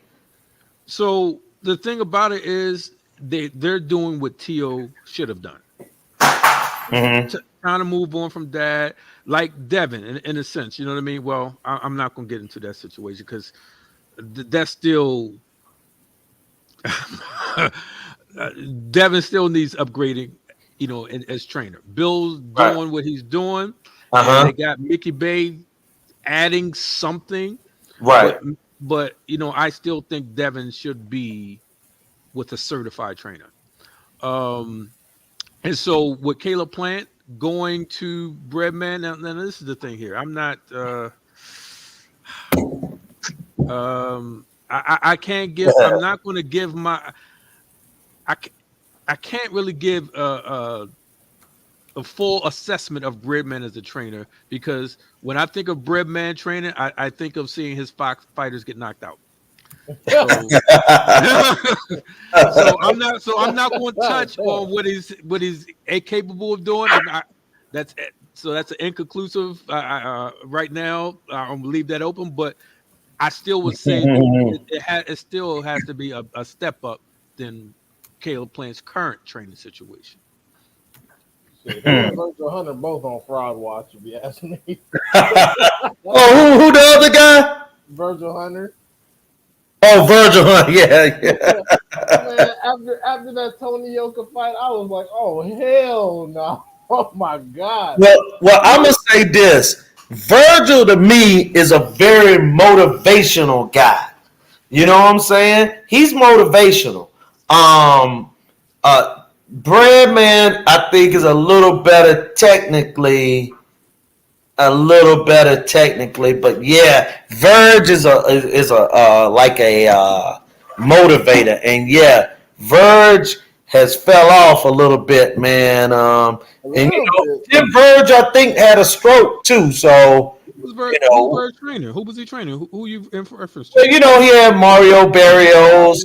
He had them guys over there in England getting knocked out. Oh, I thought you was linking them to Caleb Plant. I'm like, hold up, I was No. No, he had Andre Berto for a minute. And yeah, Cozy, I wanted you to come on if you can, but I'll answer that question with Zayas because you missed it earlier. I'll answer it after D-High finished. I was just gonna say, I think he had Boazzi as well, and Boazzi hasn't looked fantastic his last 2 times out. Right. But my thing is, you got an undefeated heavyweight Olympic gold medalist, and he gets the absolute heaters put on him. I'm talking about every single round. Maybe he landed 4 clean punches in the entire fight by a nigga with 16 amateur fights who got knocked out by Michael Hunter. Yeah. I'm like, Michael Hunter can fight a little bit, but no, I'm not disrespecting Michael Hunter, but I'm just like, I feel competitive. It was a wash. Yeah, and he had another prospect to get beat in like his 3rd or 4th fight. Got beat up by a big African guy. Yeah. I'm not high on Virgil, and I'm just interject really quick. But even when Caleb Plant on the Canelo fight, to be honest with you, his corner was giving him sound, excellent, straight on advice. They was telling him like, you can't do this. You giving him too many free shots. They was giving him all the information he needed. He just didn't follow. Go ahead, Julius. Yeah. Let me answer the Cozy question about Zayas. I'm not high on him, bro. I'm not high on him. I see him as Pritchard Cologne. And I'm talking about Pritchard before he got put into the vegetative state. I see him as a Pritchard Cologne type of fighter. He's not extremely strong. He think that he's good because the matchmaking, again, like we said, Top Rank can make guys look better. Like I say, Top Rank need to be in the funeral home business because they can make you look better dead than you is alive. And so he had great matchmaking, but for people to be pumping, talking about Tito Trinidad and the next Puerto Rican guy, man, pump the brakes. Pump the brakes. He's not even a prospect like Fendora. Like, this guy is a average fighter to me. When it come down to it, he's going to be an average fighter when his career is said and done. And people talking about, oh, well, he's 19, he's young. But listen, you don't be the main event at fights at 19 to 20 in New York City at Madison Square Garden and fighting on this day and that date, and then you say, oh, I'm young. Nah, man, it ain't about being young. You know what I'm saying? It's not about being young. And I see a comment from J-Rock talking in regards to the Philly shell shoulder roll. He said when it's used correct way, it's very hard to beat a fighter you seen beat that style, Reuben Carter and Georgie Benton. Absolutely. And to answer the question, the comment from J-Rock, I would say to J-Rock, look, if the shoulder roll is used correct, it's almost like when a team when North Carolina used the four corners. Y'all remember the four corners in basketball. You know what I'm saying? When you had a great point guard that spread out the court and just took everybody down. The shoulder roll is great at countering, jabbing. It also, you can get rest with the shoulder roll and still not get beat up. So the shoulder roll is a good defense, and it's a great offense. But the only thing about the shoulder roll is like he said, use it correctly. You got to find a teacher that can teach it to you correctly. It ain't nothing that you can pick up 4 years into your pro career and you say, well, you know what, guys, I'm going to start doing the Philly shell or the shoulder roll. You know what I'm saying? So that's my comment on Xander and that. Now, Checkmate, you and Cozy, what's up, man? I'm going to let you, Cozy, come on in. You heard what I said about Xander, so you can comment on it, and I can let Checkmate talk after you on it. How you doing, too? Well, can you hear me? Yes, sir. Good, man. How are you, man? Yes, sir. Good. All right, perfect. Yeah, what's good, everybody on the panel? But What's up? yeah, I saw Xander. There's just things about him that I really don't like. I think we had this conversation before, too, matter of fact. So the thing with him is he sometimes, when he gets excited, he starts loading up on his punches, and you can see them coming. So that's one thing I don't like about him. And he can get real stiff in between punches, like with his feet specifically. He just stops and he stays right there to get hit. And I agree with you when you said that he thinks he's stronger than he is. I think when he moves up in competition, if he ever does, because, Top Rank, the way they move their prospects, they fight nothing but, easy work for 20, 30 fights. But when he really move up in competition, man, it's going to be tough for him because he's not very physical. I'll be totally honest with you. And then he really has to get extension on his punches to really get any sort of real power. And the stoppage last night wasn't even that good. I thought they stopped that fight early. You know what I'm saying? It was like the first or second knockdown, I don't remember. But he didn't really put in too much pain. So, yeah, that's what I think about Xander. I think he's good. He's not great. You know what I'm saying? I don't see all the world-level prospect, one of the best prospects in the sport and all that they were saying last night. I don't see none of that. So, yeah. I agree. It's Definitely. crazy. You go ahead, D-High. It's crazy. They're talking all this big shit about Xander Zayas and all that. But meanwhile, they're talking about, like, legitimate champions still got to prove themselves. It's just nuts to me, man. Like, they'll say all this bullshit about how, Xander Zayas is the truth, Xander Zayas is real. But then they'll say, Devin Haney got to fight somebody and Tank got to fight somebody. But I'm like, bro, these are people who have held real life belts and beat champions and former champions, and you want to talk shit. Okay, do they need, at their level with the champions, do their resumes need to be touched up some? Yeah, as soon as they get the opportunity, the opponents present themselves. But you got to put a prospect in a prospect's place. And as far as the prospects, he's not the most impressive one. I mean, it's got to be between Virgil Ortiz Jr. and Jaron Ennis at this point. And I personally picked Jaron because I think he dusts everybody. But that's just my personal opinion. But I think Tim Zoo is a better prospect. I think Findor is a better prospect. Right, those two, and I think there's a good possibility that they both beat his ass. Oh, they both will. so yeah. I just don't understand. Like, again, I try to give people the benefit of the doubt because ESPN was the hub for like football knowledge and shit, and I think a lot of that carries over to where people just believe anything they say about sports. Anything. Yeah, but at a certain point, y'all got to understand that a lot of this is just ESPN marketing.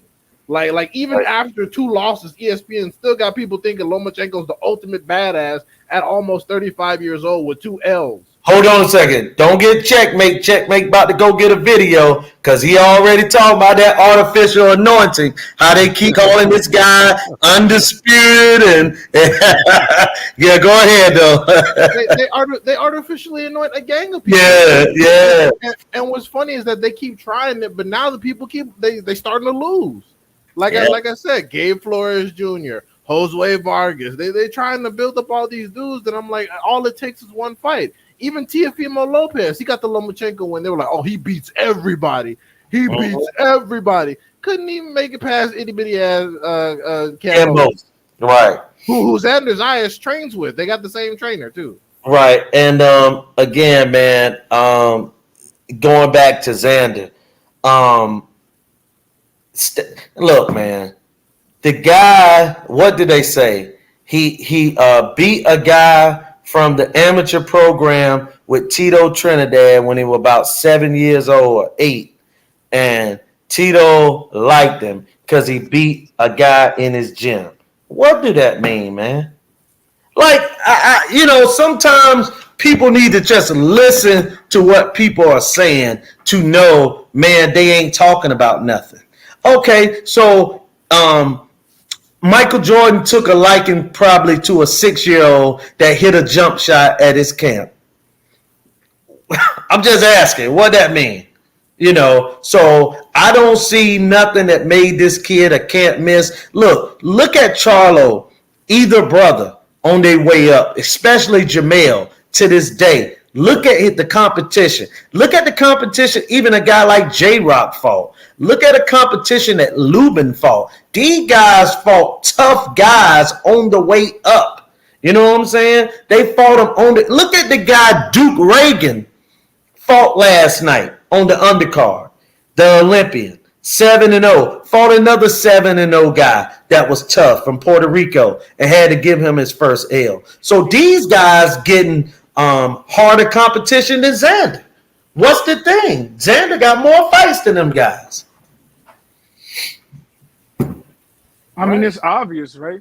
You feel me? Like Top Rank, their whole goal is to build up the Puerto Rican superstar. Like they're desperate for it. That's why him and Berlanga keep like getting, really, really weak competition, and then all you hear is, "Oh man, he knocked what's his name? This dude will never hear from again out, blah, blah, blah, this, that, and the third." So it's kind of like, yeah, they're going to put the dudes with the Olympic pedigrees and the real boxing skills and stuff through the tough competition now. And it's going to make Xander and Edgar look better and maybe even build their audience more. But let's be real about their careers. This is not preparing them for when they're actually going to have to fight for a belt against a champ, unless Top Rank again is able to maneuver them into fighting for a belt against a no-hoper. You know what I'm saying? So, like, yeah, it's cool now, but, later it's not going to pay off. So, yeah, and I heard he has George Camboso's trainer or something like that. So that's another strike against him for me. Like, I mean, I don't even understand this. Like, how did that happen? and hey, man, the next great Puerto Rican whatever, the next great Dominican whatever, they never get seen in America until they're already great. So the next great Puerto Rican fighter, when the island tell us it's a real guy, it's a real guy. Not a guy over here that grew up in Florida. Look, man, your boy claimed to fame. Right. And I'm gonna say D-Hive or Checkmate guy, Mighty Max. His claim to fame is being 8 years old in the gym with Xander. You know what I'm saying? So in some little camp, I'm just kidding with you. I'm just joking with you. You know I'm joking. So when I saw that, I knew that this kid couldn't be compared to Felix Trinidad. You know what I'm saying? So I'm just saying, man. Like guys are just I'm using checkmate word.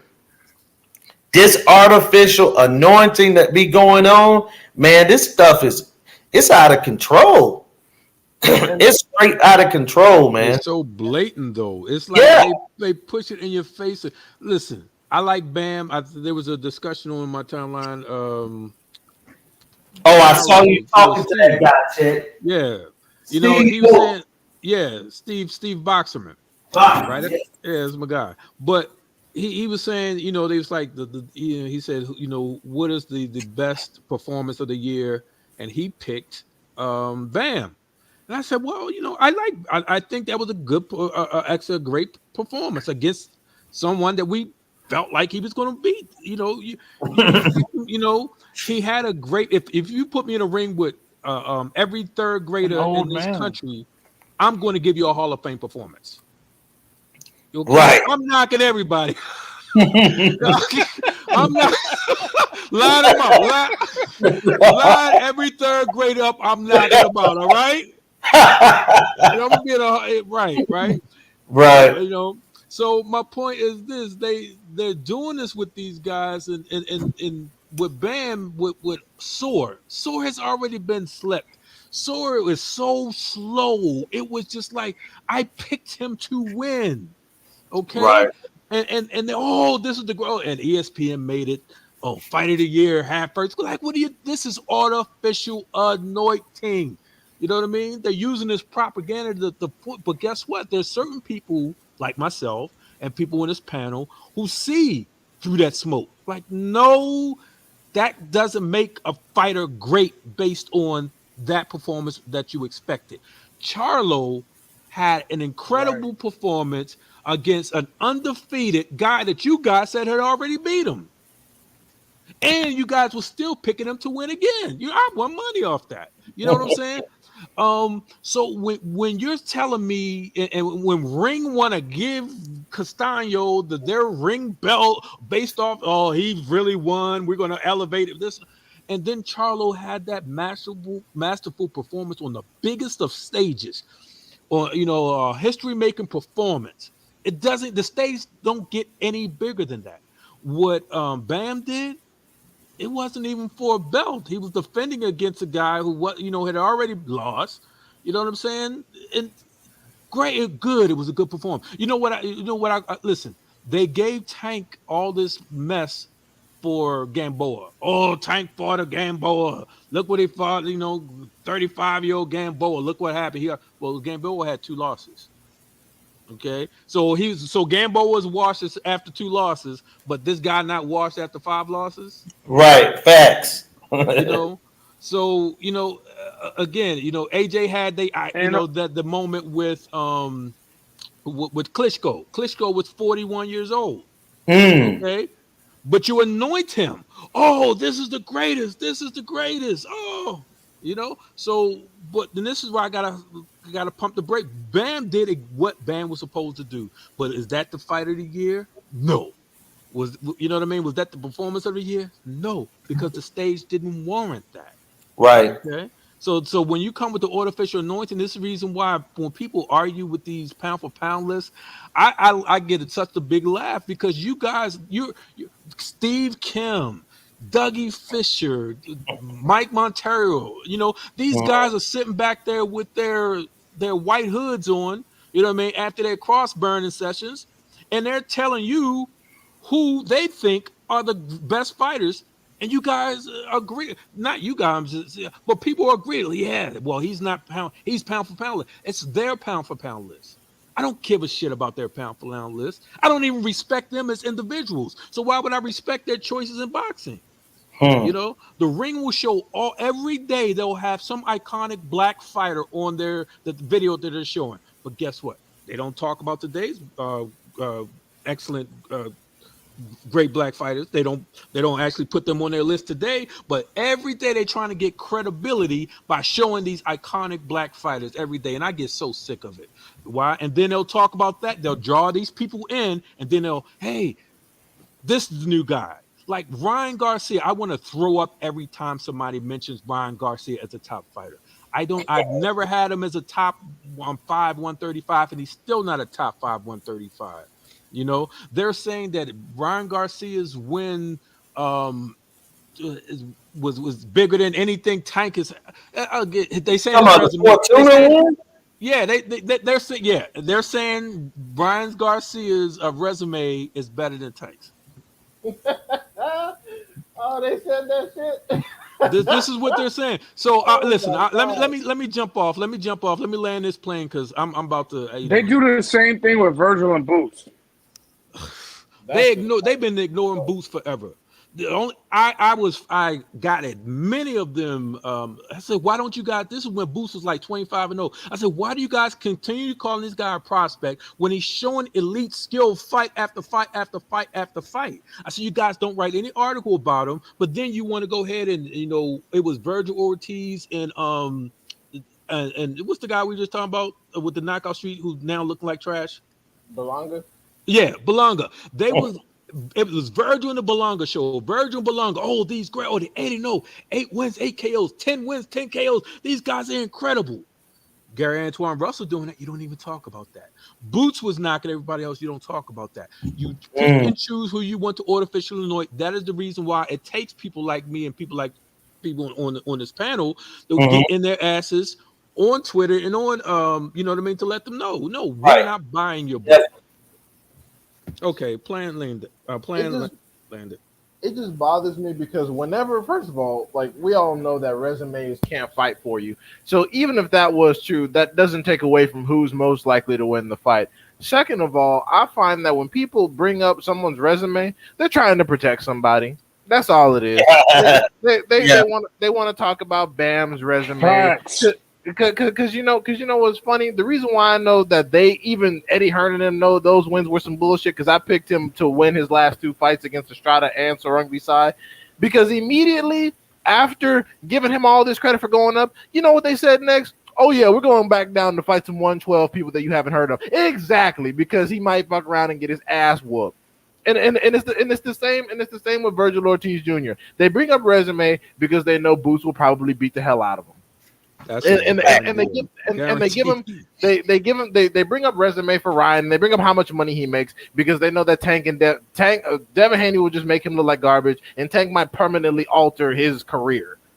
So that's why they do that, and it's really annoying because y'all did the same thing with Lomachenko, y'all did the same thing with Canelo, y'all did the same thing with Teofimo. Just stop it. These guys do not know you exist. That's why they give Virgil Ortiz Jr. permission to not press the mandatory status against Terrence Crawford or Errol Spence because they both beat his ass. Hey, man. D-Hive, you're absolutely correct when you said D guys, they'll never know you. They don't know you because this week I finally got blocked by a guy because this guy kept saying to me in regards to about these guys that be chasing down fighters and starting conversations with them and play games with them and want to be known by them. And so I'm starting to shut people out like that to the point where I don't care about getting blocked by them. I mean, like what we doing up here right now, man. We sitting here, we having a great 2-hour conversation. Ain't one person argued at nobody. Ain't nobody called nobody stupid. But yet we got different, people that go up here and they don't really know the sport that well, but they talk trash about every single thing and not try to learn, about the game. And then, like you say, checkmate, go back to what you say, then they start artificially anointing guys because they want to give a guy a pass. They don't want to see him fight nobody. Like Virgil Ortiz, like I think Cozy brought him up. The man got 30 fights almost. And ain't nobody said to him, hey, Virgil, you are the mandatory. Are you going to go ahead and step up and fight this guy? You know, and they allow him to hide behind Oscar De La Hoya. But as soon as a fighter over at PBC say, oh, well, I got to ask Al Heyman, they say, oh, no. You can't hide behind Al Heyman. But they allow certain people to do certain things. And like you say, it's annoying. It's getting old, you know. Y'all can go ahead and shoot on it. They don't even See, want there's the value. Like Just real quick, I want to add. Oh, sorry. Go ahead. Yeah, man. Here's the thing. Now you go. Just real quick, I was gonna say there's a value in being attached to a black fighter like by name, but not through a fight. You feel what I'm saying? So that's really the play. It's let's attach Ryan Garcia name to Tank Davis. So let's attach Teofimo name to Tank Davis. So let's attach Virgil name to Boots. Because in reality, like y'all said, they know that if they ever fight, they're gonna lose. But the thing is, if they can win the hypothetical Twitter war, or they can win the public conversation of, oh, if they fight, he probably will beat them, that'll just keep raising their profile more and more. Because if we're being serious, again, everybody actually knows who the best are. You feel what I'm saying? But you got to kind of just build it up. Build up the people that don't have the actual talent in the ring. You know what I'm saying? So, like, for them type of people, I'm on Twitter, but, like, I'm not really, like, tuned in. Like, I'm not in tune with everything that's going on. But from what it sounds like y'all saying, that's just, like, typical, you know, boxing fans that say nothing is about race, but they just happen to hype up certain races and ethnicities all the time and ignore others purposely. Absolutely. So, like, we just not falling for the okie doke no more. That's really and I'm gonna make a quick statement, and then I'm gonna go to something else and gonna lead way into another fight. It was like a guy said one time, was talking about Usyk and was like, "Oh my God, he's the greatest Ukrainian fighter ever." But anyway, so on to this. I don't know if y'all heard of this football player. You probably have. Aqib Talib, the cornerback. Mm-hmm. Okay, well, his brother is wanted in connection, like a right? Pro Bowler or pro. Absolutely. His brother is wanted in connection with a killing today. I thought they caught him. Oh, they did catch him? I don't know if he got caught yet, because I was reading that he's still at large. Yeah, he's still at large, what they saying, as of 40 minutes ago. Killed a coach today at a youth game. And the reason that I bring that up is because, man, I think we talked about this before. It could have been another show I had. We talked about how guys was talking about who was better between Allen Iverson and Gary Payton, and the guy murdered the guy that thought that Gary Payton was better than Allen Iverson. And we getting to that point where it's so dangerous, seriously, man, talking about boxing on Twitter. And I can understand why D-Hive or Checkmate and y'all don't even want to show your face, because the idiots out here are really, you know what I'm saying, like, people are really crazy, man. And you know, and even the brother Art Man, you know, who get into these Twitter beefs with everybody. And I even tell the good brother, hey man, slow it down, because these people are crazy out here.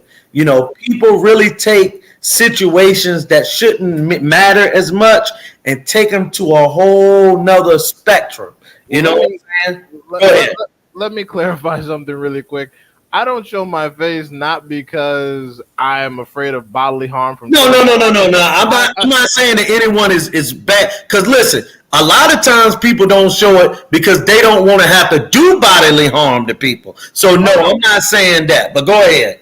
No, my main concern, to be quite honest, not only is it because I'm just a very private person in general, but my main concern is that honestly, people will find my employer on Twitter and just tag them all over the place. That's my biggest thing, because I have social media. I have social media where my face and identity are publicly known. I just know that the dudes on boxing Twitter are fucking soft, and I'm more concerned that they'll just tag my employer or email my employer 1,000 times until something happens. That's the only thing I'm concerned about. So, Rats and you and know, snitches, bro. Facts. exactly. And I don't have some kind of Fortune 500 job or anything like that, but I'm in a position where I make good money helping people, a lot of them black people, on the daily basis, and I don't want that to get fucked over because some asshole is mad that I don't like their pick, or because they couldn't beat me in a boxing Twitter argument. All they're going to do is email my manager or email, you know, my department vice president or something and be like, look what this guy posted. Oh my God, how could you hire someone? And I don't have time for that weak shit. Not to mention the same people, the same people that are often trying to give people like me and Artman manhood lessons are the same people who get their entire identity from Twitter. Why does it matter what I look like or where I am? Why are you so angry that you would try to fucking do something to me and ultimately it go badly for you in a public setting? Because not everywhere is like Maryland, not everywhere is like California. That's why Artman posts the shit that he does, because it's not sweet out here. Many a nigga are now no longer with us because they were doing something stupid behind either a woman or a dumb opinion that they had. Hey, Di, let's don't even start talking about people that then got killed over women. Cause bro, we could talk from here to when Earl Spence and Bud finally fight. We could talk about different. That combo would never end. Trust me, that bro. combo would never end. Never. That's what I'm saying. So these dudes talking about manhood, it's just Twitter. Calm down. I've had multiple people tell me, yeah, dog, you know, Twitter, this is real. It's not real. If you really and the worst part is the fact that you don't know what I look like or what I do or who I am, and I can see you and where you are and who you, that should bother you. I could be someone important in your life. I could be someone with power over you. I could see you every day and you wouldn't even know. That should concern you. That should really concern you that you don't know who I am or where I am or what I look like. That should bother you, to be quite honest. So these dudes are hilarious to me. Well, Yeah, go ahead, Cozy. let me add something too, though. Like in all seriousness, for Black people specifically, because that's the only, you know, those are my people. So that's what I talk about on the daily. And again, I also have a job where I help Black people in a financial capacity. But Well, hold on a second, Cozy. Hold on a second. Understand that, Cozy, let me jump in real fast. You said that you help Black people in financial situations on a daily basis, correct? Correct. Right, Cozy? Okay. Yeah, because I need help, man. Correct. I'm a Black man. I need help, financial help right now. I need help, man.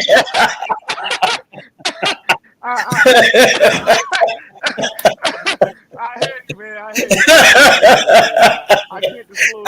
Hey, I ain't like these guys that get on Twitter. Look, everybody on Twitter is a millionaire. They got 10 bedrooms and 12 bathrooms. I can't stand it. If you ask a Twitter nigga to describe himself, he's literally describing Chris Hemsworth. Oh yeah, I'm 6'2", I got muscles, I got millions in bitches. Like, shut the fuck up, you fucking bum. I can't stand this fucking dude. And then they'll do a face reveal 6 months later, and there's some fucking midget in the projects. Like, shut up. You goddamn bum. I can't stand you. Oh my god. You poverty-stricken, malnourished bitch. Shut up. I can't stand him. My fault, Cozy. Go ahead, man. I'm just acting crazy. Nah, Go ahead. nah, you good. You good. Can you hear me, by the way? Because my connection. Oh yeah, we can hear you, bro. Like that. I don't know. Yeah, you loud and clear. Bad, but okay, perfect. All right, bet, perfect. So yeah, now in all seriousness, though, Black people, we have to understand that things don't always have to end in violence. We gotta like resist the urge of violence towards each other specifically, especially when you're scared of putting harm to other people, but you want to hurt, you know, Lord have your mercy. own brother. You know what I mean?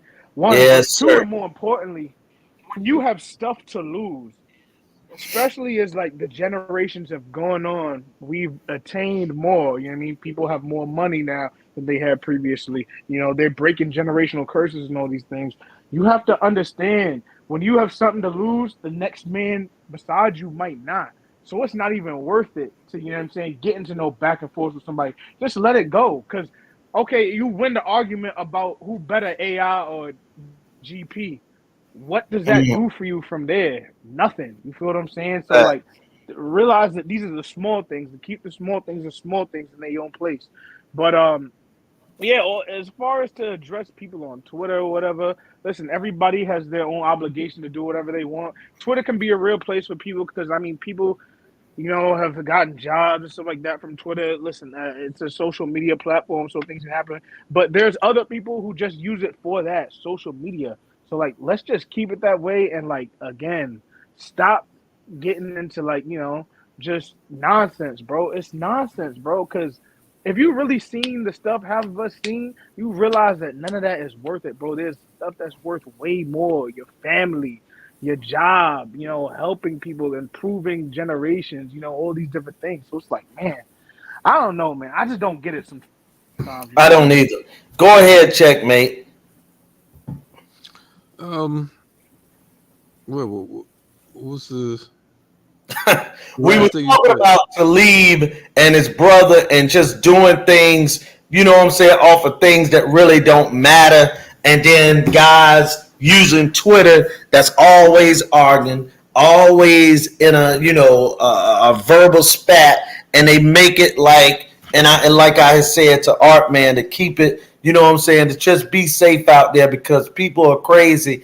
And they were taking pictures of the man at the airport and all this craziness and stuff like that, man.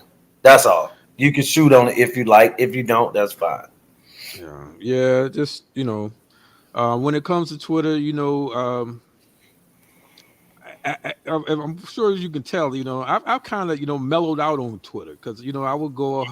I remember you were burying people at one time. You were putting people in graves. You know what I'm saying, at a rapid pace, like you was COVID or something. But I kept getting suspended, like, you know, and then I got my other name suspended, obviously permanently. You know what I mean? Because people would say, they will start with me, I'll respond, and all of a sudden they'll snitch on me.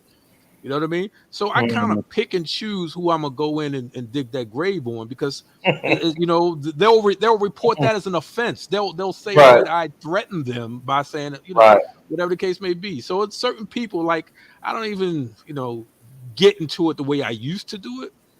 It was fun then, but now, like I said, like, because you know, they want to report me out, you know. So people who talk that mess, and then there's a lot of racialness, and I noticed a lot of the racial stuff that goes on. It's just like, especially, and you see how I handle it, Julie, especially with people, you know, my Mexican brothers and sisters. They'll go and I'll just drop a history.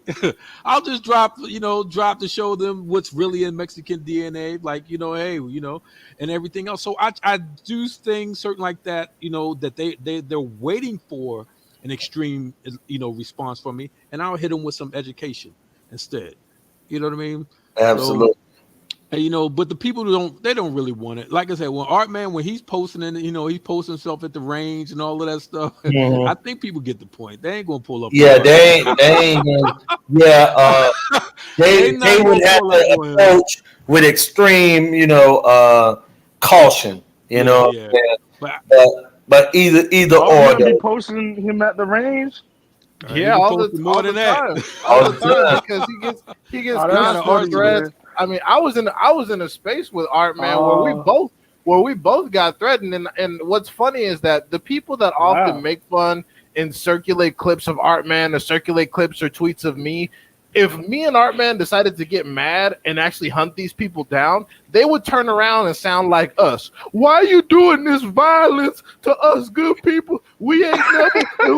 They would be the first one to cry like some bitches on TV if me and Art Man would actually turn around and do something to them. And then their parents would be on TV talking about, oh my God, I don't know what he or she ever did. They were such a good boy, never harassed nobody. No, they were a piece of shit. and they pissed the wrong people off, and they got dealt with, unfortunately. Luckily, me and our man, like you said, we have shit to lose. But these people do this because they know we have shit to lose. They know we're not going to take our good time, effort, and resources to try to go hunt down some idiots. And even the black ones. There are black people on Twitter that give racists a certified pass because they like Terrence Crawford, and that shit doesn't sit right with me. And I know, I agree. And I know some of them are on the East Coast, and I know the states in which some of them are in. Do you think I'm really gonna go put in the effort to try to hunt you down? No, Hey, I don't care about you. It's one guy that's up there. I don't remember the dude's name. I know he a big guy, and I mean a big guy. I mean, you know, tall, chubby guy, and he gets in it with guys, and then he'll send out a tweet with their location. Fredericksburg, Virginia, you know what I'm saying? So he be getting, talked about a lot because I seen him do it. Like guys start getting into it with him and they go on and start posting, hey, I see you right there, you know what I'm saying, with their location. So, you just got, like I say, man, especially you ain't about that life. But here's the crazy part. It ain't even about being about that life or anything. It's like you're going to start fighting about, or you want to shoot somebody or wishing death on people in regards to Lomachenko versus Jesse Smith. I mean, I'm just saying, against whoever. Man, It's weird, man. sad. It's weird. That's sad, bro. That's like And Lomachenko and Bud Crawford, they don't even know you. Yeah, like yo, I don't even know you. You seen the memes about like how Brittany Griner would be sleeping if it was you in the jail? You know what I mean? It's Right. like somebody like knocked out. It's the same thing. Like yo, these people do not care about you. They would not do that. Why are you getting so worked up over this? Is what I don't understand. And the only thing that I could think of is that nobody in their real life listens to them. So this is where they get listened to on like social media. oh my or God, Twitter. yeah. So you know what I mean? That's what it is. You know It's what I just- mean? it's So just like they the have to, OnlyFans. defend it. It's just like the OnlyFans bitches with 20,000 followers. No one listens to you in real life unless it's about some booty. Nobody listens to anything you have to say in real life. So these bitches look like Einstein when they get on Twitter with these thirsty ass dudes. They're like, oh man, you said that shit, sister girl. Meanwhile, this chick, you'll see her pulling up in front of a fat burger in a 2012 Accord or some shit. Hey, it was a guy, man. I'm glad you said something about that. It was a guy on Twitter, right? And all I could do is laugh at the brother. This lady had posted some plate that she had made. Bro, it looked like something that you had mixed together, some Alpo and some other stuff to give to your dog, man. And this guy came up there and said, boo, that looked good. Can you bring me a plate? I was like, huh? And I DM'd him. I was like, yo, bro, you going all in just to get a like there. I said, that food look like trash, man. It looked like she pulled it out of the garbage can. So I'm saying, man, I never understood these guys, man. And it just shows the thirst, man. I mean, the absolute thirst, man, of trying to knock these women off or just to get a like or just to be. And like y'all say, man, some people in their regular life, no one likes them. So when they go to Twitter, they can gain friends. I mean, like they really can gain friends. And then if those friends can meet up at a fight or if those friends can meet up at Starbucks somewhere, they're gonna be all for it. Oh, let's go to Starbucks. Us 8, meet up at Starbucks and cause they gain a friend. I mean, seriously, these people gain friends and stuff. And you can tell too that they've never had a community of people that really cared about them, because now that they think that they're in one, they can't handle this shit. They're acting all buck wild, unfollowing and threatening people over complete strangers that they've never even met in real life. And Cozy hit it right dead on the head. And that's another reason why I feel comfortable like with keeping my some of my social media separate from my real life, is because I have a real life. I have people that I'm responsible for. I have people that I deal with. I have family members, and I don't want any social media nonsense spilling onto my daily responsibilities. I have an identity. Y'all don't need to know it. I don't need validation from y'all. Yeah, man. See, and here's the thing too. By the way, one again, I'm not in tune with all that's going on Twitter as far as that. I got my people, like you said. I'm sure we all do. We have our own circle. You know what I'm saying, in real life. But there's nothing wrong with finding a community on Twitter or wherever. You know what I'm saying, and like, gaining friends through the thing, because these are real people behind these profiles. But what I will say, in my experience, listen, I'm only 27 years old, so I can't sit here and tell you everything. I've only lived life but so long. But the people that talk us on Twitter, what happened? No, I said that's a great age, man. That's what I said. I appreciate that. Yeah, it is. Man, listen, man. You know what I'm saying? We was just in Vegas a couple weeks ago. It's a great age, but yeah. Listen, man. The one thing I will say is you can tell the people who really are the ones that I described earlier by the ones who talk the craziest on social media. The ones that, you just have a conversation, like a simple tweet, and then they respond cursing you out, calling you out your name, all this different stuff. Those are the people you got to watch out for, because they clearly have no life. Because if you really had like some sort of real job or something like that, you would know that your profile is linked to your name and it can be searched up at any time, and you can be held accountable for the words that you say, you know what I mean, on social media. And like you said, you never know who you're talking to. Somebody could be like, all right, let's link and pop out on you. You know what I'm saying? But again, and also haven't lived real lives. I'm glad that you said your age, Cozy, because I know that D-Hive is 24, 25 as well. I look at people that's my age and older, right? And I'm not 50 years old, nothing like that, but it'd be guys that'll be, almost 50. And instead of them being up here trying to be knowledgeable and just passing on things like, oh, well, sort of like me. Oh, I saw this fight or this fighter, 15, 20 years ago, and it relates to this guy by this. And I know that sometimes, and I don't try to get in the young boys lane, man. It's y'all world now, man. I'm just trying to get me a little place somewhere in it. You get what I'm saying? You kick game. That's why I come here all the time. Yeah. I come here because you really kick game, and it's respect. I can tell, you know what I'm saying? I can learn a lot from you. I'm always able to learn. You know what I'm saying? So I appreciate you for that. So I do want to tell you that. That's what I be trying to say to the cats that are my age. But these guys be trying to get up here, get hired with Showtime.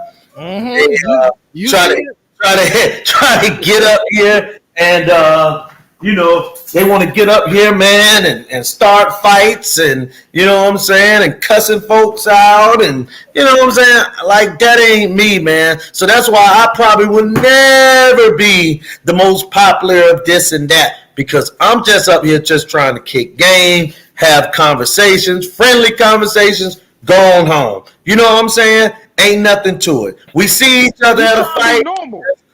That's it. I'm just normal. But I don't understand why people doing this, man. It's crazy. Why did you wait till you were almost 50 to start doing this? Because they ain't getting no shine in life. They ain't getting no shine until Twitter came up with some shit. Then all of a sudden it's like, oh, this is what it feels like to be popular looking ass. Man, let me tell you, it was lanes they could have took. Look, man, a lot of people, I be laughing. I 100% be laughing because I done met and had super conversations with Leonard Ellaby and these guys. But guess when it was, y'all? 15, 20 years ago. So like these guys will know me or whatever. It was lanes guys could have took 15, 20 years ago. That's my age. And they could have been somewhere if they wanted that. So you know why they didn't? Out there. So now you trying to get it and you 50, you 48. Do you know why they didn't? Yeah, go ahead. They didn't. Some of them was in prison. Right. Yeah, that. Let's be reality honest. Who Julius talking about? Julius talking about. Yeah. I don't know. And the reality is they just didn't know enough. They didn't know enough. And a lot of these dudes, when they get on Twitter, they don't really start at any particular point. They'll just put opinions into a bunch of different fields and then pick whatever area gives them the most validation. Like first they'll be trying to be in like car Twitter or movie Twitter or comic book Twitter or anime Twitter. And then they'll stumble upon boxing, and whichever one they put out opinions toward and get the most validation from, they'll That's become what they're gonna roll with. yeah, they'll become whatever their following wants them to be. Because some of the people that we're talking about, they used to have definitive opinions about boxing. And then as they got more attention, they started to do all this middle of the road shit to the point where if a big fight comes up, they don't even really pick a winner. They just say, oh, well, you know, it could go this way, it could go that way. We'll have to see after the fight. I'm like, so what the fuck is that? You're not like a boxing savant just because you're either going with the either because you're going with the overwhelming favorite or either because you're going with the overwhelming favorite or you're saying, oh, one of them has to win. Like, what the fuck? Captain Obvious. Yeah. Yeah. It's like picking Better Biev over some damn body that he's fought. Well, he's the overwhelming fucking favorite. You're not a boxing genius if you say Better Biev's gonna win and he's the 10,000 to 1 favorite. Like, bro, like I never understood that. And then the other part that trips me out is that, bro, you ain't nobody. And people be holding their comments because they don't want to offend somebody that later on they might have to come back and say, no. I'm going to say my opinion. Y'all done heard what I said about Breadman as far as things about his training or whatever. But guess what? I go to Breadman tomorrow and say, hey, man, can I do an interview with you? I'll be real with him. I'm not going to I'm going to say, hey, Brad, you had a performance. And so. Can you explain to me what happened? You know what I'm saying? Like, if Bomac or somebody see it, right? I'm not going to just say I didn't say it. I said it, bro, because at the time, that's what it looked like. I'll never forget when a nigga told me after I said something about Bud, they were like, see, that's why Terrence Crawford not going to talk to you. I'm like, nigga, he ain't talking to you either. Talk to you right. like I'm like, you think I live like my life behind Terrence like Crawford? What the fuck he talking about? Oh my I don't God. even damn. That's crazy. Tiptoeing around opinions. Okay, here's just a little suggestion. Yeah, go ahead. People, again, I'm only 27, but I will say this, man. At one Right. point in my life, I was a D1 athlete, okay? At this point, that's the only thing I'm going to say. And I'm going to say when interviewers came up to me, I read articles and stuff like that. You feel what I'm saying? And I knew which ones were saying positive and negative things about me. But I respect the people who kept it real regardless, because you know that's a person who has a real opinion, who's operating in like their truest form. When people are holding back their opinions for stuff like that, it's not going to get you far regardless, because there's 10,000 other people just like you who can put out that same opinion. So it's not going to separate you from the crowd. So going forward, why don't you just be yourself, one, and then two, again, you get one interview with Terrence Crawford, and this is no disrespect to Bud or any other boxer. There's a whole lot of random YouTube channels with a whole bunch of interviews with people. Listen, when I was in college and I had to do some stuff for a journalism course I was taking, I interviewed boxers. You know what I'm saying? And it's on YouTube and stuff like that. They're very accessible. So you getting an interview with Bud is not going to springboard you into like an ESPN career or something like that. That's not going to happen. So just be yourself. Right. You know what I'm saying? Like, Right. it takes a lot more than just that. You feel what I'm saying? Right. So, like, I don't know, man. And it's No, even that's- more funny We because gotta Bud eliminate the groupie culture. Yeah, I agree. right, and it's even more funny because Bud himself has acknowledged multiple times that UK fans are the single greatest fans in boxing. And you know what niggas will do? They'll be like, he right too. I'll be like, what the fuck? I'll be like, are you serious? Or Regis bro? Prograis. Have you noticed Regis Prograis, by the way? People always crying about Regis Prograis not getting a fight. And listen, I like Regis Prograis. One of my mans, you know, he's a real big fan of Regis Prograis' style, but I always tell him, bro, the people aren't calling him out, not because everybody's so scared of Regis. One, Regis is not very marketable because he does interviews with a bunch of European interviewers, so like he don't speak to the crowd. that his demographic specifically. Two, Oh man, I will don't. say Hey, Regis bro, is you speaking on wishy-washy something about his I talked own about ethnicity earlier. Go and stuff ahead. like that. I'm just Mm-hmm. saying. Listen, this is strategic marketing. You know what I'm saying? Regis is also real wishy-washy to the demographic, his natural demographic that he would be selling to. You know what I'm saying? So like, you just gotta understand these people aren't really that. I'm not intelligent. Isn't the right word. Like they just aren't aware of how they are being an own stepping stone on a roadblock in their own career. You know what I'm saying? So like, man. It was a I can comment. go on and on about this stuff. Look, Regis Prograde and Checkmate know this, and D Hive know this. That I'm real. Even you know this, Cozy. I'm real about the black experience, man, and being a black American. You know what I'm saying? Right. It means something to me. So when you start dissing, the demographics that you fall under to uplift someone else and also degrade our black women on top of that to uplift That's someone Conan. else. That's Conan. That's Conan. Hey, hey, Regis Progrades is one of those guys that have said some comments, and I responded on Twitter, and he ignored me. And he ignored me. I'm not trying to act like me and him had a better. He ignored me. You know what I'm saying? Which happens 99% of the time when you go up there and tweet somebody that's a superstar or is known publicly. They're gonna ignore your comment. It's not gonna get answered. You know what I'm saying? A lot of guys ain't like J-Rock. So let me put that out there. He ignored. But I put it out there in the atmosphere, so it always lived there. Bro, when you start doing things like that, man, I can't mess with you, bro. And so I've never been a Regis Prograde fan. Kelly, what's his name? What's my man? Sweet Hand Plant. Caleb, Culture Vulture Plant. Can't follow him, man. You know what I'm saying? Can't get with it, the Culture Vulture. But I'll let everybody else with it. I'm like that with? Who's that? I'll tell you somebody who I'm kind of getting there with, and it's a woman, and I like Alicia Baumgartner. She be moving. Hey, I've been said down to people. Bro. Some of the comments she make, bro. Bro. Sometimes. I'll be side-eyeing her like, what are you talking about, man? Not you too, Cozy. Yeah, Julius been like, on that for a minute. Bro. Has he? Hey, yes, sir. You so up in on it. This is why I listen to the old...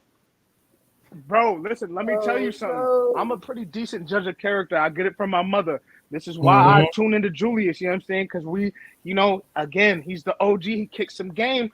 I be seeing the same things. Alicia, the one thing I'll say, there's a boxing channel. Okay, I'm not super familiar with YouTube, but there is one boxing channel in particular I will not name because I'm gonna respect your platform that gives me some WS vibes. Let's just put it like that. He give me some WS vibes. And when I type in her name on YouTube, I see, just mad interviews with this same person.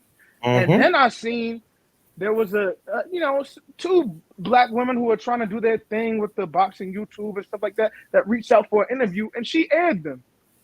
She did it. I haven't seen her on the channel, you know what I'm saying, which is real weird to me. So she be moving funny like that, and then there's some comments I seen on her Twitter about, race and certain things like that. And I'm like, Hey, look, man. Hey, Cozy. Hey, Cozy, I'm gonna tell you something, bro. Checkmate. D-Hive. Whenever someone start getting a little bit of popularity, man, you let it flows. That's why I made a comment today on Twitter, and I tagged my boy Ballatana he's somebody from the South with me, and it was in regards, and this can relate to boxing, it can't, whatever, but it went into, you can't be what you call a black activist or FBA or anything along that line and still communicate with white supremacists? How can you do that? Yeah. No, Just you can't- speak. You can't be a half stepper. And let me tell you something. Can I just say something real quick? Just real quick. Yeah, go ahead, bro. Not everybody got to be outspoken on black issues, and you know what I'm saying. Right. And not everybody got to be, any of the greats, thought leader, or anything like that. Because not everybody's capable of that. We all have our own Right. roles. But I will Right. say this: if you see some blatant, like again, WS vibes from people, and you continue to kick it with them because that's your man's or whatever it is, or they reached out and gave you your first interview, nah, I'm not jacking that, bro. Like, yo, you have to have certain morals and principles to you for me to support you, because then I realize you don't really care about my support, which is cool, but then I'm going to just, cool up off you. So, yeah, that's why, I rock with Clarissa Shields. I hope she does good things. Like, what I'm saying? I got a little money on her fight. You know what I mean? Because the odds is decent. And I'm going to just let Alicia do her thing. You know what I mean? Mm-hmm.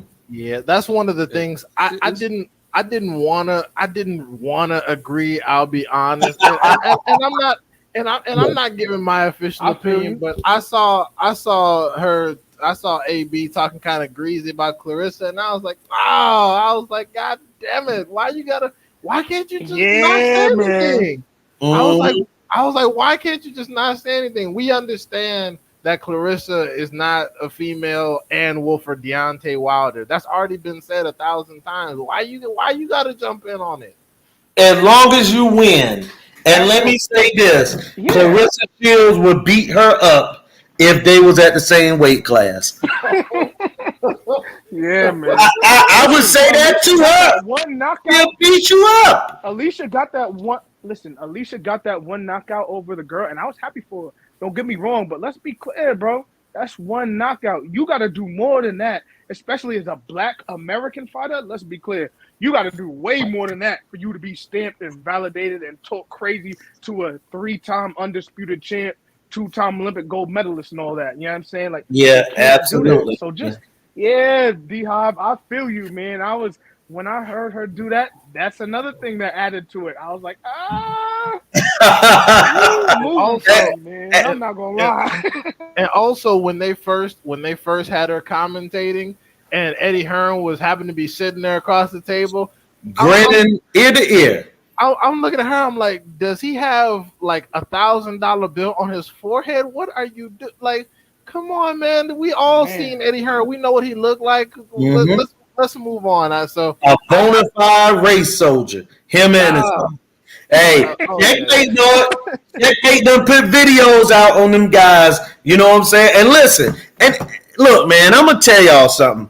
I know it's a difficult situation when you like sports or you just like people in general, and you find out some terrible thing about them that's gonna take your life away from them. You know what I'm saying? And me and Checkmate was on the show, and that happened. It was a young lady that was a lover, and I mean a great lover. Yes, she loved Eddie and Barry Hearn, love them to death. Tried to, and when I say she tried, bro, she tried her best to say that they weren't race soldiers. Was trying to act like things they say they didn't say. So I know it hurts people. But I'm letting you know, man, I don't even halfway want to give a prediction on Alicia Brum gonna fight, but I am. And it's not gonna be popular. You know what I'm saying? You know what I'm saying? And this ain't about staying on code, because these people don't stay on code. They be cooning sometimes. I'm just being real. These guys be cooning, but in the race, we talking boxing. We talking about boxing. But in the culture, sometimes we try to protect them. Let's don't protect them. They don't speak up for us. Let's not protect them. I remember when Jermell Charlo was on that nonsense. We bullied the hell out of him so absolutely. Hard. In the next press conference, didn't he? Yeah, next press conference, he talking about, America, this America over here. Like, yeah, that's what I thought. Because Because for a minute there, black people were like, you know what? Castaño looks pretty strong. Maybe we'll just root for him since you want to talk about somebody broke. And he was like, oh, yeah, you know, America, I fight for my people in the United States and black people. And we were like, yeah, that's what I thought. Because before you had the game messed up. You was talking all that shit. Yeah, the skills pay the bills and y'all broke. Like, oh, word? Y'all broke. Okay. And they always, and it's so simple. It's almost like anyone that's out there supporting Charleston White.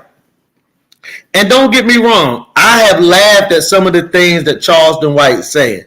But I have to be honest, man, you know, it be those type of division, you know what I'm saying, in our community that give people that think of us like that a platform. You know what I'm saying? Where they can make money. They can't make money if they go up there and be uplifting of our people. And let's talk about, you know, we need to go into them schools and teach about money management and credit and this and that. We don't want to talk of stuff like that. But if you get up here and you talk about screw Deontay Wilder, I'm glad that white boy beat him, and maybe they could go back to how things used to be where the white man was a champ and this and that, da. People like talk like that.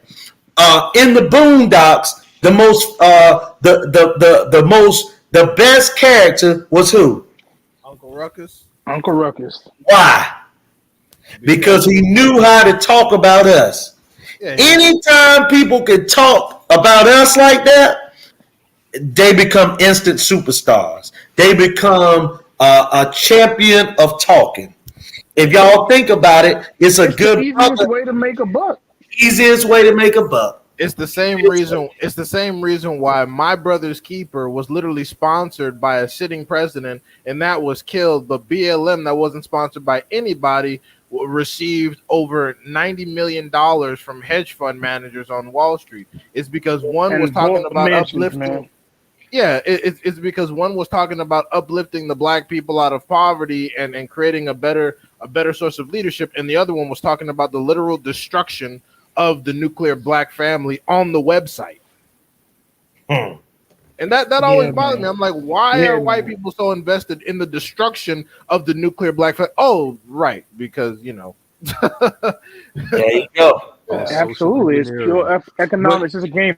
And just to what speak you guys to... were saying... Go ahead. Go ahead, Chet. I was gonna say real quick, like what you guys, which is it's funny what you guys are saying. Like I don't think I've ever seen any tweets from Alicia. I don't follow her. In fact, I think I only follow like 10 boxers, to be honest with you. You know, if a boxer is interesting and they'll say some, you know, certain things, you know, funny things, whatever, I will follow them. But other than that, I just don't generally follow most boxers. And you know, I see, for instance, rare go back and forth. I don't ever want to have any type of dialogue with these athletes. That's just not my thing. You know what I mean? I'll get on these journalists in a minute, but I don't really want to do that. So I hear what y'all saying. And if they go back and forth, but like I said, for me, I honestly, I have no knowledge of it. Even when you say about Regis, I haven't seen, you know, the stuff that you guys are saying about Regis. I just know that I just think he's pretty much just a slightly above average. I'm not on him. My things you guys are saying, like, okay, this is news to me because I don't really know anything about it. I just know that he's just average fighter. Little above average fighter, just a slightly above, and I think he's going to get watched by the elites at the 140. Yeah, the reason why I know all the stuff that I do about these boxers is because I'm very intentional with who I support and put my dollars to, and I like to really support my people. Honestly, I do, but you have to be thorough for me to do it too. I'm not just going to give you the dollar just because you black, because like they say, not all skin folk, not all kin folk. That's what I'm saying. So. Right. You know what I'm saying? Right. So it's kind of like, bro, I'm not saying you have to do everything that I do or believe everything I believe. But if you move funny, I'm not going to give you my money. That's just period. You feel what I'm saying? So, like, you know, and just speaking to Charleston White really quickly, I just want to touch on that real quick. Charleston White makes good points. But the problem with Charleston White is he undermines a lot of his words by his actions when he sits there and contradicts himself and tries to basically invite and invoke, I should say, violence upon himself and others too.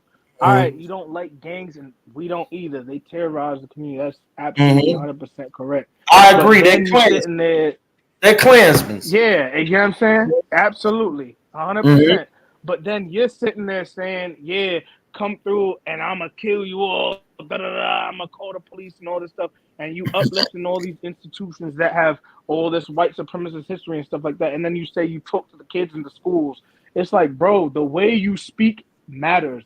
It's important the way, not only your message, but how you deliver it. So, yeah, for Charleston White, boom, that's not good. And it goes back to the boxers, too. Bud, when you sit there and say, oh, UK boxing fans are the best boxing fans, and then you start complaining about us as a black race. He said it one time, oh, us as a black race, we don't support each other. Bro, that's a lie. Speaking into existence the very things that you claim. You know what I'm saying? Exactly. So, all your words matter. And I always brag about Terrence Crawford getting a full house in Omaha because I personally know how big that arena is because Georgetown play there every single year. Creighton University in Omaha is where they play at and where his fights be. It hold almost 20,000 people and it'd be a sellout. And I brag about that. You know what I'm saying? I brag about him being the only team in town and how those people in Omaha support him. Now, I don't have the records in front of me, okay? So I can't put a number to it. But I would love to know how many UK fans go to Terrence Crawford fights in Omaha, New York, Las Vegas, or LA. And also, considering Terrence Crawford's numbers, the bulk of the people that support him, are we assuming that those people are not black? Because if those numbers, with all due respect, are a little low for Terrence Crawford, considering all the star power you would think he has on Twitter. So, considering where his numbers are, who do you think the majority of those people supporting him are? If you ask Twitter, anytime, you know what I'm saying, like a big show happens, there's nothing but Mexicans. You know and look, and don't get me wrong, I think that Terrence Crawford does well with the Mexican fan base, and I think he does well with the white fan base as well. But his true number one fans is the Black American fans. And, we got a few fools that's on Twitter or that's maybe on Facebook or whatever that try to divide and the situation. But, man, we have to be honest. When a Terrence Bud Crawford fight is happening, and outside of him probably fighting Earl Spence or say whoever, everybody that look like us is on that TV rooting for every single punch. You know what I'm saying? When he blew out Benavidez, I'm sure every brother was feeling every shot he was landing on Benavidez when they stopped it. Like no brothers, even if they don't think he'll beat Earl Spence, no brothers I know was rooting for green beans to knock him out. No, not at all. None. And you know what's funny? Right. Terrence Crawford. Listen, let me tell you something. Like I said, good. I was just gonna say it's funny because Terrence Crawford didn't start getting all this non-black love until they put Canelo over him on ESPN's Pound for Pound list. Because when he was number one, all these races that everyone's now buddy with were talking big shit. Bud hasn't done anything. He hasn't accomplished nothing. He hasn't fought anybody. His 141 was weak. The moment they put fucking Canelo and Inoue over his ass, all of a sudden it's Bud gonna knock out Spence. And you notice they never talk about Bud independent of Spence, at least the non-black fans. They never talk about Bud independent. Yeah. It's always the one Negro gonna knock the other Negro out, but outside of that, we don't care about him. That should trigger the black Terrence Crawford fans, but they so dumb. Go ahead, Checkmate. You about to say something? Listen, man. Young Oh, that was Yeah, Cozy. nah. Go ahead, Let me bro. tell you. Oh, yeah, nah. I was just gonna say.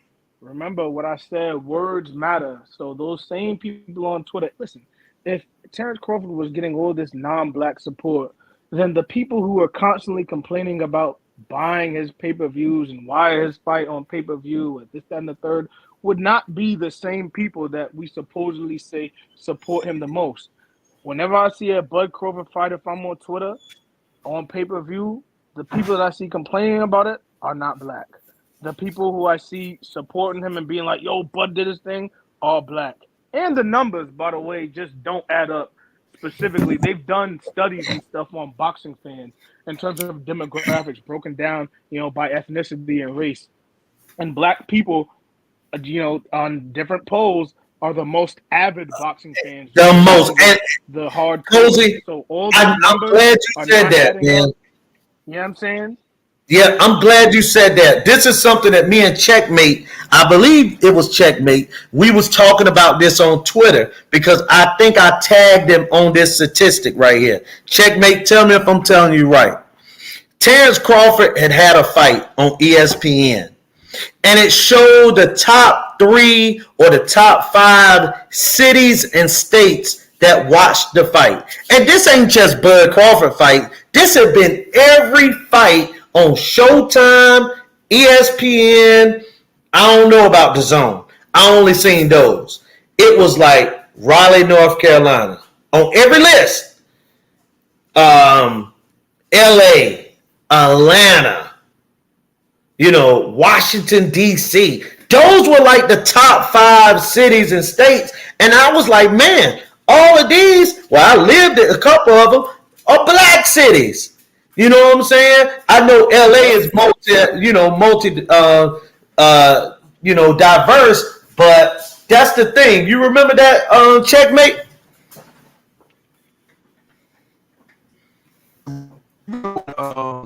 But GGG. Oh, he having some issue, the technical Okay. issue. Let me just say Go something ahead, real Posey. quick too. Yeah, Yeah, go like ahead. you also just to throw another statistic out there. If you look at live gates, meaning people buying Mm-hmm. tickets and how much they buy tickets for, Mm-hmm. Jamel Charlo broke 1 million this year against Castano. Shakur Stevenson broke 1 million in his fight Mm-hmm. against Valdez. Obviously, Errol Spence and Tank broke, Mm-hmm. I think 5 million. Mm-hmm. Deontay Wilder breaks a Mm-hmm. million every live gate. So Mm-hmm. listen, the trend that people are trying to say in terms of who supports who and all that stuff, and you can look all the crowds and see who's there. You know what I'm saying? It ain't like it's just a bunch of non-black people. It's a lot of black people going to these fights. You know what I'm saying? Absolutely. So I was at the Tank fight, by the way, and listen, it wasn't nothing but us up in there. You feel me? So like, Right. let's just be clear about these things. When people try to create narratives, it's cool to have a narrative on Twitter and you support whoever, and there's nothing wrong with anybody else supporting anybody else. But like, let's not sit here and lie because I just Right. Let's watched the not fight lie. with Teofimo Yeah. Lopez. Yeah, Mm-hmm. that had Yeah. 3,000. That they sold 3,000 tickets. You know what I'm saying? And this no disrespect to Teofimo. I'm not Yeah. trying to throw a shot at him. I'm just saying if this It's is a all his fact. real support, why is he only Right. selling 3,000? You feel me? Why is Exactly. he only moving with Lomachenko had 3,000 low to a numbers fight? too. It's a big. And You know what right. I'm saying? Lomachenko had low numbers. Again, Michaela Mayer sold like 500 tickets her last fight. And Absolutely. she's, the number one woman on, yeah, you know what I'm saying? So, like, let's stop it. Right. Hey, let me give everybody one more question and can answer it, and then we're gonna knock off because we coming to the 3 hour mark. Adrian Broner fight Saturday, and I want to get everybody opinion of that fight against Omar Figueroa. I know that some have already said it, but I want to hear y'all opinion. Cozy, you go first, and then D-Hive, you can end it.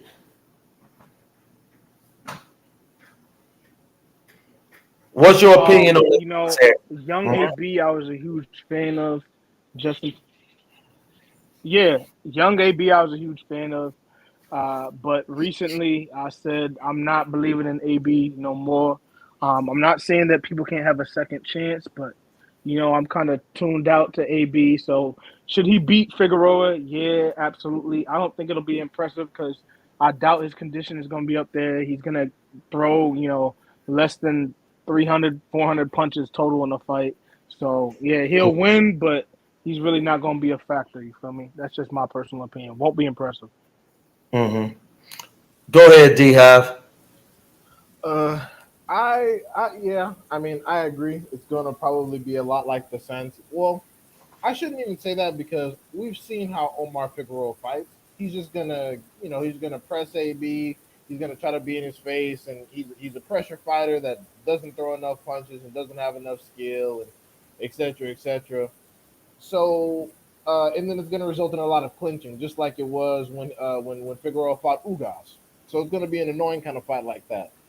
I do agree. So, but I do think AB is probably going to decision him. But I will say this: if for any reason outside of a robbery, Omar Figueroa manages to get a dub off of Adrian Broner, I never, ever, ever want to see or hear about Adrian Broner in relation to his professional boxing career again.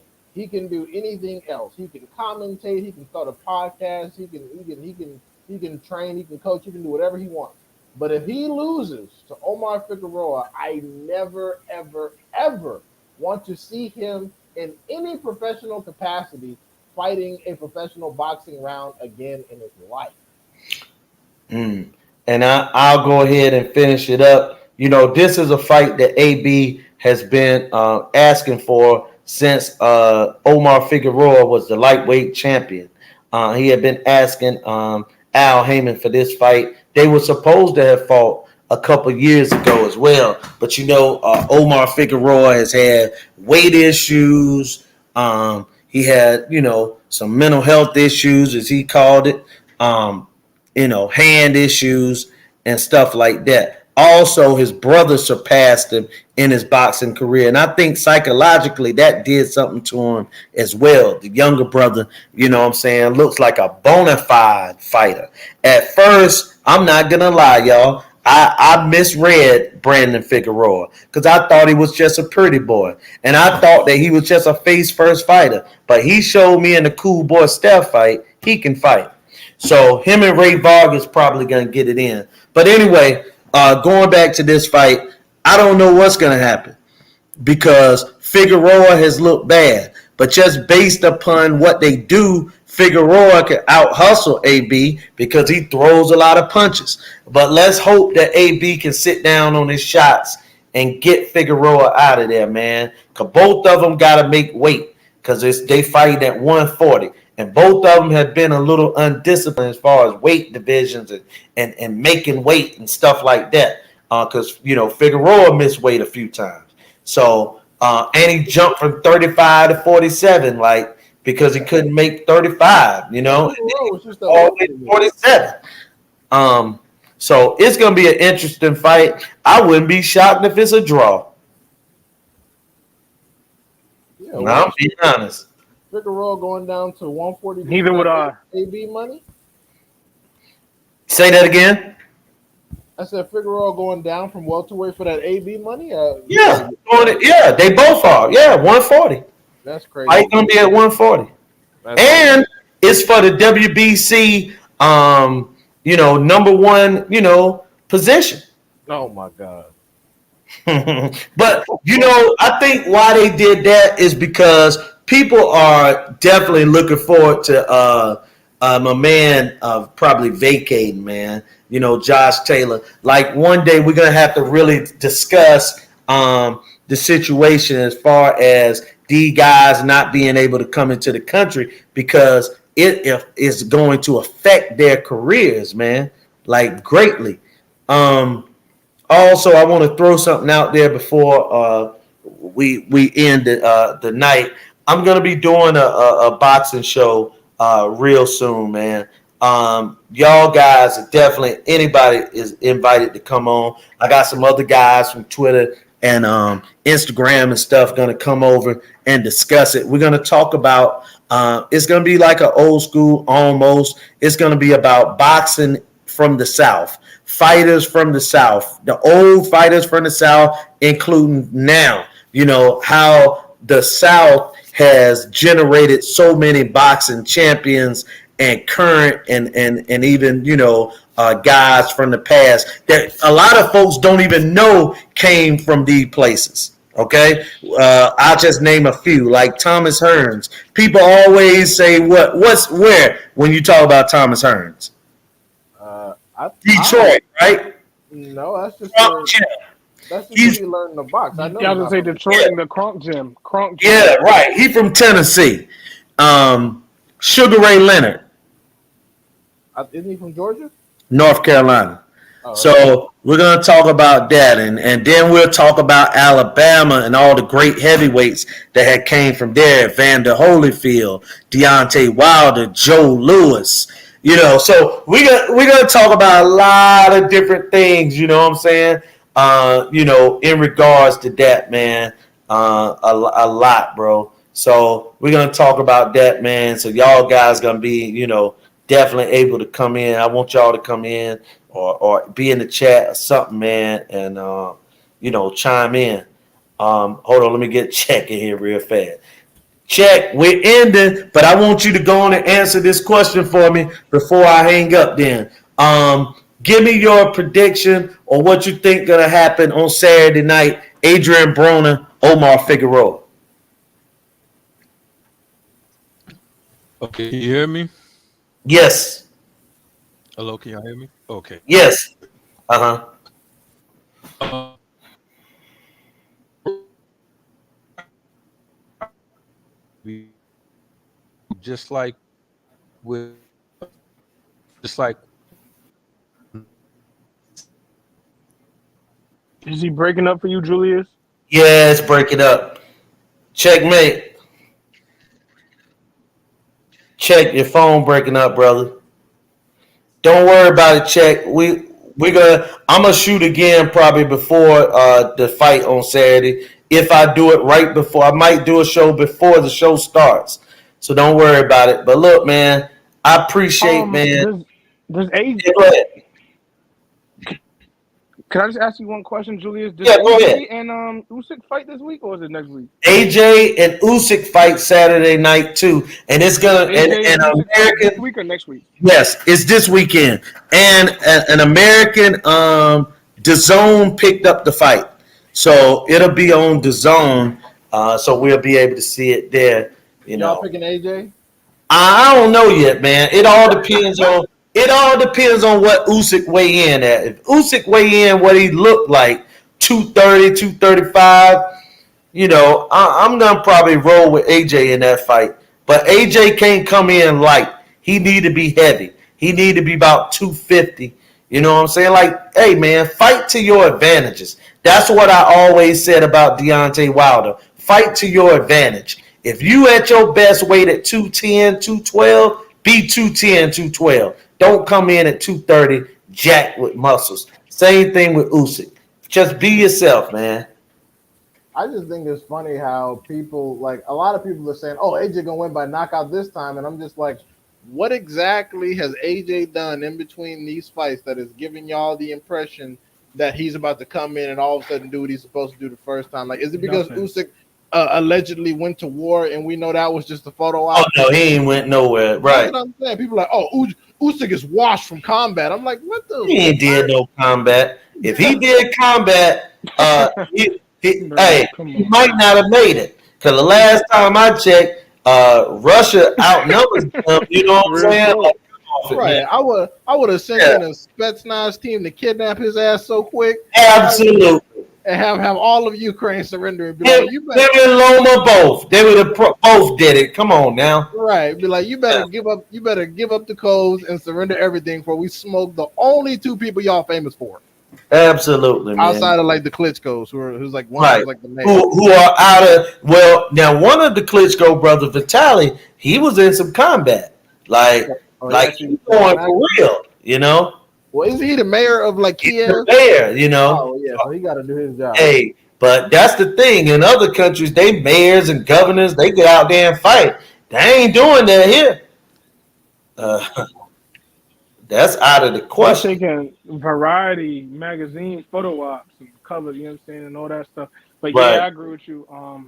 So just one more Oh, question. You gonna be hold on a second. We got somebody that want to come in. What's up, man? Hold on a second, man. We got somebody that want to come in. And look, man, I'm equal opportunity, man. I'm going to let this cat come in so we can keep talking about 10 more minutes. Let me drop the link. Let me drop the link right here, man. So this cat can come on in, man, and talk with us. You know how it goes. The customer always right. Yeah, So let me. Word. See, there we go. Well, while you're typing, I'm just gonna say this deep down to you, bro. I don't understand what everybody else is seeing in this AJ thing, because every time I watch AJ, ever since the Klitschko fight, when he get hit, bro, the whole game plan go out the window, and he get the backing up and getting on the back foot and trying to box and all that stuff.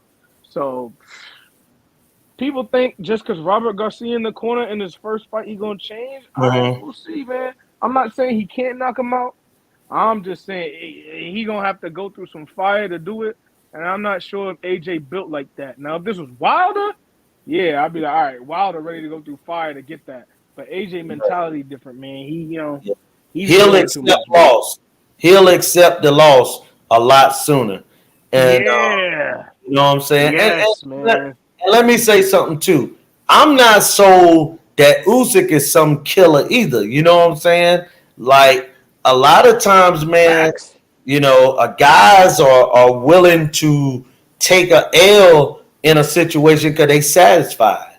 Like, hey, man, I'm just taking this rematch for the money. I'm on my way out anyway. You get what I'm saying? And also there are some technical things. There's some technical things that Joshua can do to win this fight that don't necessarily have anything to do with knockout. He just got to have the mentality, and he got to get in, suffer, suffocate this fighter, and and things of that nature. What's up, Steph? Hey, man, we still on shooting, man. We gotta close the distance. Look, we was winding down, but I said, nah, man, I gotta let you come on back in, man. We still shooting though. You missed also, let's remember that AJ initially released the statement saying that he didn't plan on taking the immediate rematch. It was until Eddie Hearn came out and said, "What? After I just put all this bread behind your ass and got you in this contract, you better get out there and make that money."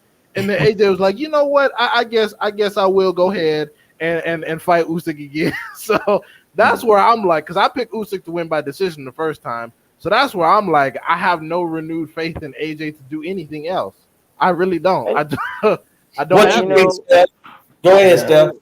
Right, and gentlemen, that's all fair. Just kind of going right before I joined, you said Usyk and all that, and that's fine too. However, I think Usyk has just he's had time to grow in this division, given all that's happened on this side or that side. And then not having a network, so he's not heavily promoted, so he's able to bring his style, whatever. But anywho, he's mastered to hit and not get hit. So that's why it's very difficult for AJ to really get to him with his pressure style, because he's just not there to be hit. But I think one of the ways he can win is by fighting on the back foot and bringing Usyk to him, so he can counter him with that power. I think that's one way for him to win. I do still worry about his conditioning, but I will. So I'm surprised no one said that. Just in recent, when I say recent, probably over the course of 2 months, I haven't heard anyone say anything about his conditioning. It's okay. It's middle ground, but he could do better but he's made excuses in the past about putting on weight and losing weight. Look, man, I know you could do it, but just using the last match with Usyk for an example, I think that was fatigue because he was getting his ass beat and he knew it. And had he not, the ref let him lay on the ropes, if he was up furthermore, Usyk would have knocked him down probably and definitely won that fight in fashion in the last round, knocking this guy down. But I do worry about his conditioning. And real fast, I don't know why he bought in Robert Garcia, because that style I think that style, I don't know. I sound like a hater saying this, but I don't know if that style is the style to be taught to try to beat a Usyk. But more so, this is my last thing. You should probably brought him in there for a new voice, a new cheerleader, because someone was saying earlier that Rob McCracken was just a cheerleader. He never made adjustments. That's why they were always talking. He's like, oh, no, you could do this, you could do this, you could do this, you got it, and things like that, of that nature. So we shall see. We shall see. Yeah. Go ahead, Cozy. I was going to say, one, that's a great point about the conditioning. He's had, 6, 7, 8 months? I don't know how long it's been between this fight and the last Since fight. the last time, since our last fight in September of last year. Exactly. So, okay, so it'll basically be a year, 11 months. So he's had 11 months to do conditioning, but again, I like to just follow the trends of fighters in their careers, especially guys who are in their mid-30s, early 30s. It seems to be their established fighters. His conditioning has never been great, so I don't expect it to be very great going into this fight. I don't think he's going to suddenly become some long-distance runner over this. 2, the one thing I will say, even though it sounds like I've really been, knocking AJ, so to speak, I will say this. In that fight was a little more competitive than people are getting credit for. Usyk was outboxing him, but AJ was landing, intermittently was landing some hard body shots. He was landing some straight right hands. That hurt Usyk a little bit. Now, did he capitalize on them and follow up? No. Yeah, maybe never, partially due never. to the conditioning, but also to the fact I think he has a poor mentality ever since the Klitschko fight in terms of just him being a finisher. He's a little hesitant now, so there's that. But it was that Andy Ruiz more than anything. Okay. But before that, Andy Ruiz, he'd already changed his style, though. Yeah, he already changed his style. He started jabbing and really trying to box. But frankly, I mean, and that's okay, because guys, whether we like it or not, guys are going to try something new or change their shit, especially if we follow them or if they're high profile. Better yet, they're going to change their shit over the course of their career is what I'm saying. But Rob McCracken hurt him. That's where they didn't get better. Because I believe he gets off the canvas and beat most, if not everybody, if he decides to and gets his mental in check. But someone else said something else too. And this is why I'm really harping on Rob McCracken. He has all of that, and the guy still doesn't have an identity. Like, what is he known for? I guess you could say power, but that's any and every heavyweight. To be a heavyweight, a top dog, you got to have some type of pop, some power. So, and at this point, it is what it is with his marketing ability and how he's a champion, and whether we want to say he was fast-tracked or not. It is what it is. He's going to be in these fights, and I think he can be in the fights. I believe he deserves to be in those fights. And eventually should fight Wilder with the O or with a loss, whatever. But concerning stuff coming into it, but I am still 50-50, not 50-50 for my belief in him, but just 50-50 in the fight. But I do know that he can beat this guy if he just gets his act together. And also, one more thing, Jay, also last thing, given that he is with the trainer, and we talked about this too, Julius, over time, he should have done it over here. But it's a new style, so we have to try to be patient during this rematch with whatever they're trying to implement. But I am watching for that and the conditioning. And then eventually he's going to have to bite down. And like you're saying, Cozy, dude, he's going to have to go there. He's going to have to go rogue. He's going to have to get hit to give that hit and knock this guy out, because Usyk's not going to be where he wants him to be. So that is the question that I feel like you want to ask there. Yeah, and I'm gonna add on to what y'all are saying. I feel that it's a fight that he's gonna have to be inside.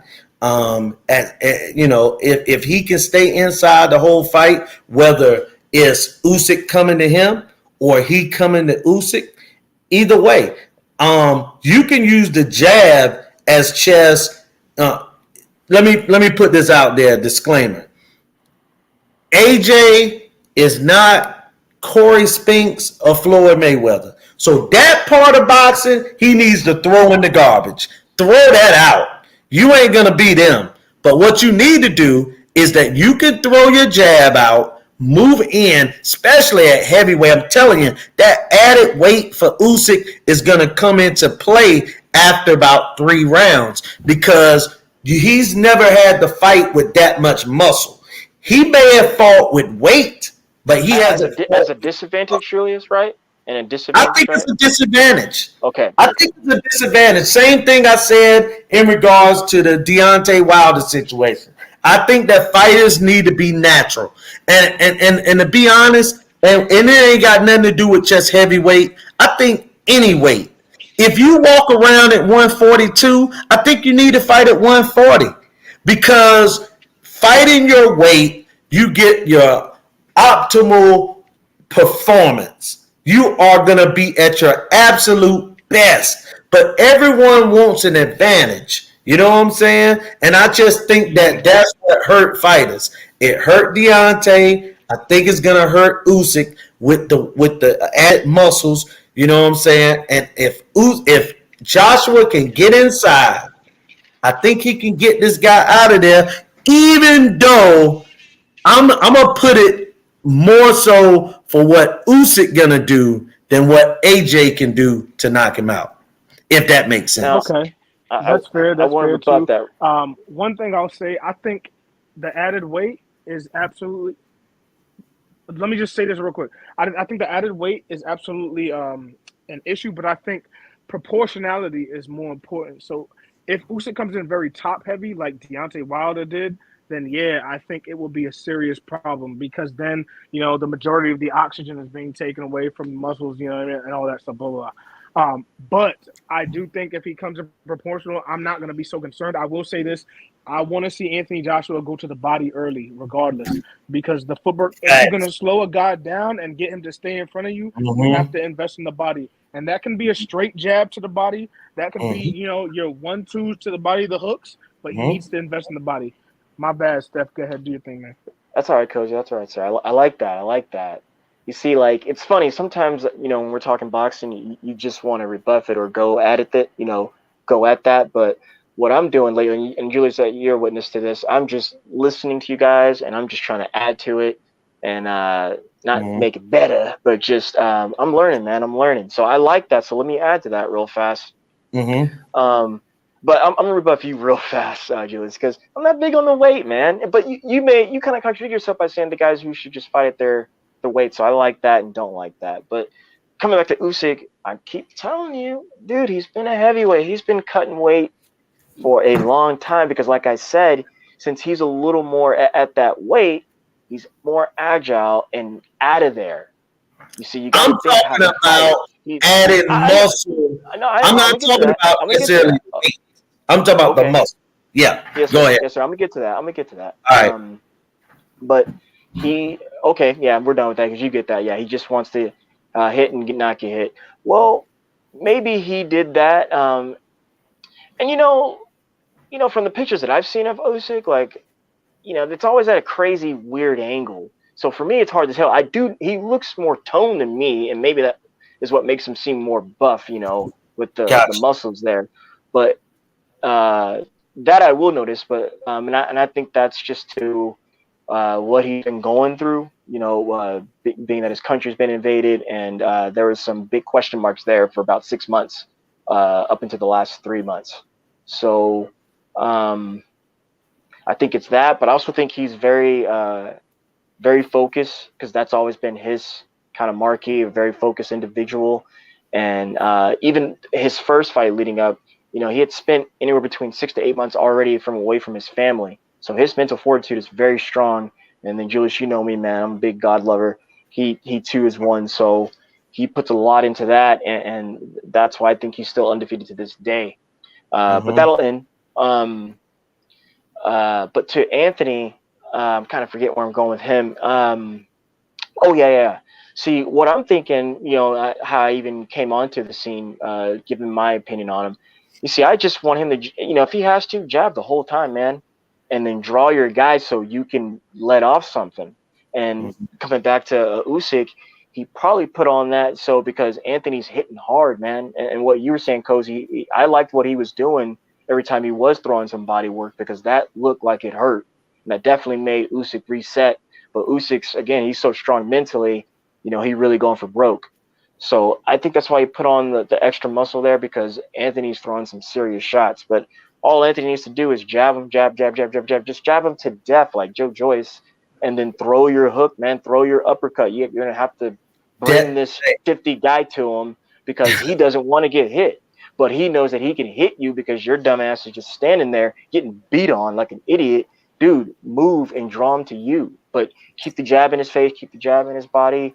And then, like I said, we know he's got power. So go ahead and release it on this man. Yeah, that's the one guy that I think Usyk and AJ definitely needs to stay away from over there in England. That's Joe Joyce. No, I want Joe Joyce to fight all of them, Julius. He deserves it, man. Yeah, I want to see the fight. The Juggernaut, they say he's slow, but Lord knows when that man land, he got some heavy hands. He remind me of almost like a George Foreman type. Yeah. That is so slow, and you see it coming, but when it lands, it's not a concussive knockout like at first. It's just a thudding, and it's just like somebody just chopping wood all night. He a hard out. He's a I would say like when you crack glass and it just, and and then enough of those, you'll just tumble. So you're gonna tumble, and he's a hard guy to fight because if Joe Joyce was a welterweight or a junior middleweight, I would say, oh, you could outbox him because those guys are able to get around and maneuver for 12 rounds most of the time. You get what I'm saying? But at heavyweight, at some point, just like Usyk handled Joshua the first fight, but there were times, like y'all said, where Joshua got a chance to land on him. Like at heavyweight, everybody is going to get hit. Even when Roy Jones came in the ring at 191 and beat John Ruiz, he got hit flush a couple times. You know what I'm saying? Hard. Yes. So it will happen at some point. Yeah. Real fast too. Steph. Go ahead, Cozy. Go ahead. Oh, I was just gonna say, to add on to what you were saying, that's why I partially agree with your point earlier when you were talking about Robert Garcia and the style not meshing well. If he wanted to beat Usyk, he really should have stepped into Derek James' lab, because if you watch Errol Spence, he's doing exactly what you said that needs to be done. Close the distance by that jab, keeping that jab active, switching levels, changing levels, and then going to the body. But again, he went to Robert Garcia. He wants to do certain things and, whatever. So we'll see what happens. But, yeah, I just wanted to say that. I think those guys I think those guys are cheerleaders, so that's why he should pay Robert. If he loses, he should pay Robert less. Because, like, what the fuck, man? You had all that time to choose a damn trainer, but you chose, So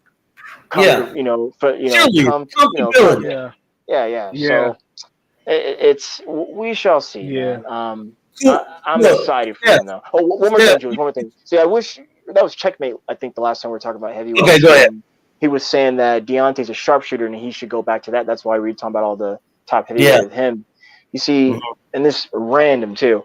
But man, I want Deontay to do that Ken Norton, man, where you throw up the X, that defense, and kind of come in. False guard. Yeah, and then no one would see that right or left come in. It'd be over, man. It'd be over. Hey, Steph, you see guys who can fight defensive like that. Hey, you're gonna end the show tonight, Steph, because we're gonna have to go. We've been going 3 hours, 20 minutes. You're gonna end the show tonight. I know that you've already said it before, but you got back in, so you're gonna have to regurgitate this. Give me your AB, comments, and again, thank everybody for coming on, man. End the show for us, Steph. Yes, AB and Cozy, it's nice meeting you, man. D have him familiar, but Cozy, you said some shit that I'm gonna be thinking about. Because I'm rewatching. I'm gonna finish up rewatching Usyk Joshua 1 tonight. I'm in the mid rounds right now, and it's just one of those parts where it's one of those fights. It's just hard to make your mind up, even though you have a general feeling that who's gonna win. But it's just it's a fight where it's hard to make your mind up. But like you said, how I feel about like Julius, you said, how I feel about AB situation. there's some encourageable spots with him, but I think he's gonna lose, man. I think he needs someone really easy that he can go in there and just beat up, because lately in all, not just this space, but in so much other spaces, we are talking about feelings and decisions and what's the consequence that come of that. And there I go, Julius, again. I talk, in the Christian. That's what we talk about in the Christian community, man. And Right. This is why. So what I'm saying is regular life stuff, man. So some of these guys that we like and even are critical of, they're going through some stuff on the outside of the ring that needs to be cleaned up, man.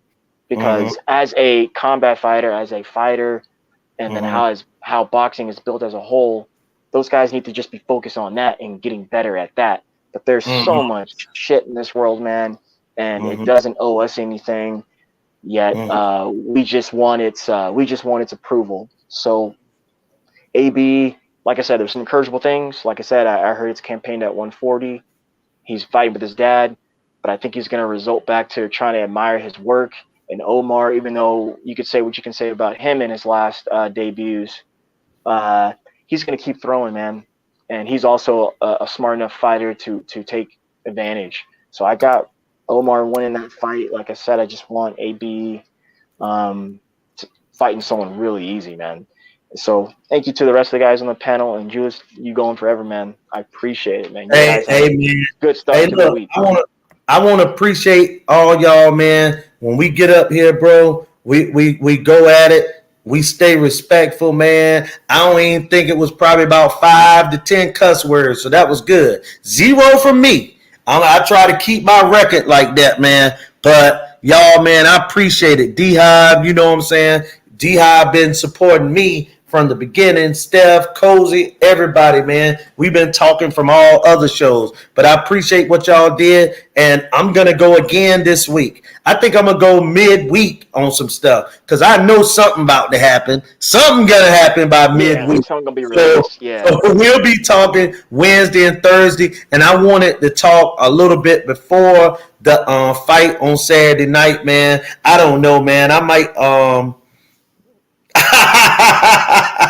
Thank you, Cozy. I appreciate it, brother. You know I'm just kidding about the cussing thing. Folks can say what they want to, man. You know what I'm saying? That y'all ain't cussing at nobody, so that's cool. But no, the thing is, man, I'm hoping and praying that Broner can pull it through, because I root for the guy in life. Seriously, I root for Adrian because Broner is a good brother that, he tries to do well for the community. But him, like all of us, man, we all got some demons about ourselves, you know what I'm saying? And, sometimes we just need a little bit of help, a little bit of assistance, a little bit of prayer to help us get through. You know what I'm saying? So I'm hoping that the brother pulled through. But like I told the guys, I predicted a draw.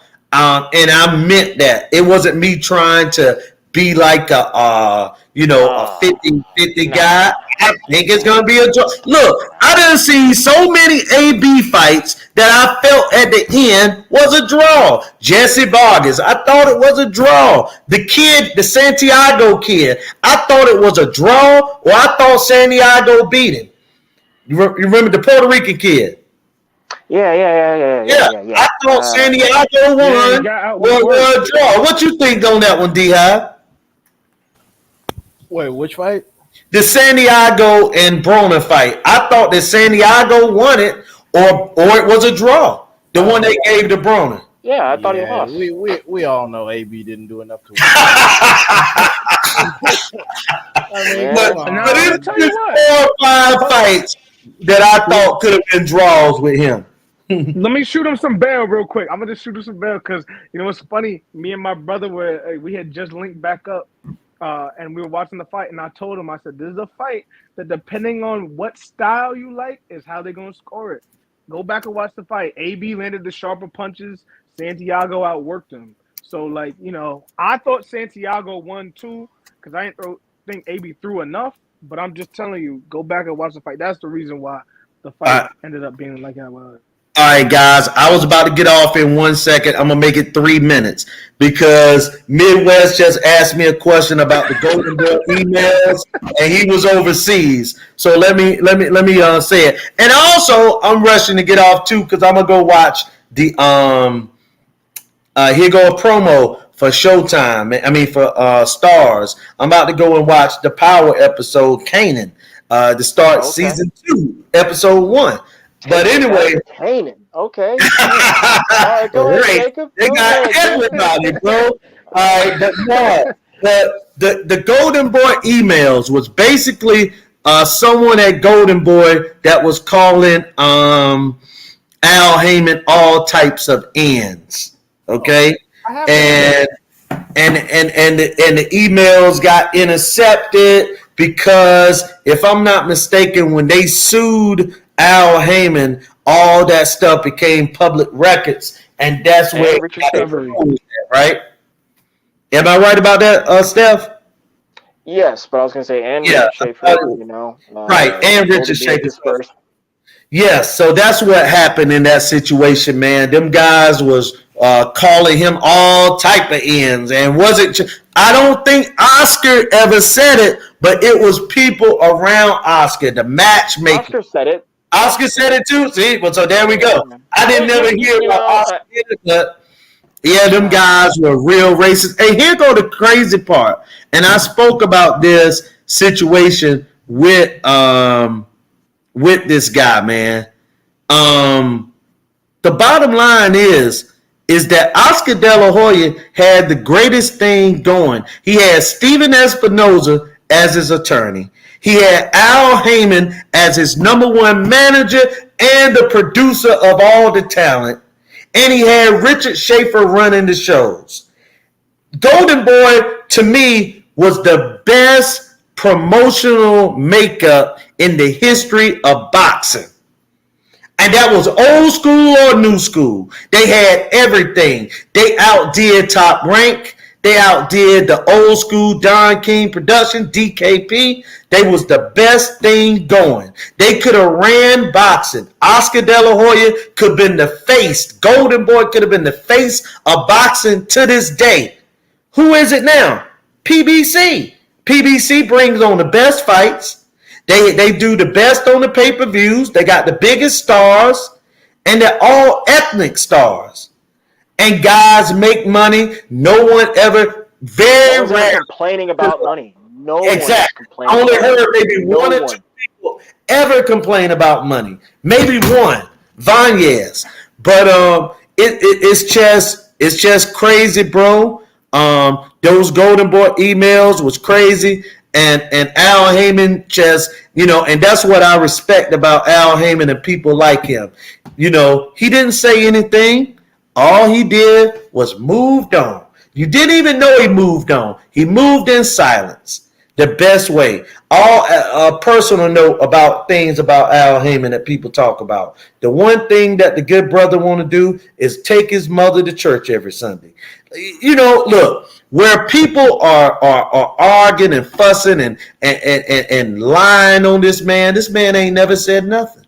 And that's the easiest person to lie about is a person. People will lie on you because they know you're not going to say nothing. They know you're not going to go and rebut that lie.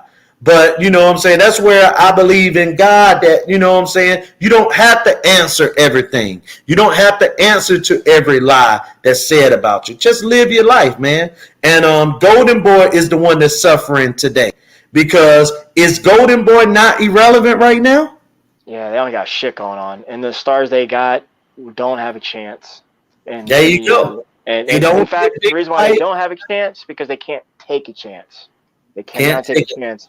They cannot take a chance right now. If they do and those guys lose, they lose. Promotional company done. Right. It's bad, man. It's they bad. That's why Ryan haven't fought nobody. Ryan Garcia. Right. On Instagram, right? Oh my god! Look, man, we went 3 hours and 30 minutes, man. And to be honest with y'all, I probably could go another hour or two. And I know Steph, and I know you could too, D-Hive and Cozy, but we're gonna end it here. I'm about to go see Raising Kanan. season 2, episode 1. So, hey, look, man, y'all take it easy. We're going to talk again. I appreciate everybody coming on. And look, man, we got the best show in town, brother. So, listen to James. Have a good one. He Appreciate you old for having Hebrew back in Goshen. He said, I got to get back to Canaan. I'm going to let y'all go. I got to get to Canaan now. I got to go check out Canaan, man. I got people that's ready to look at it right now. So I get it.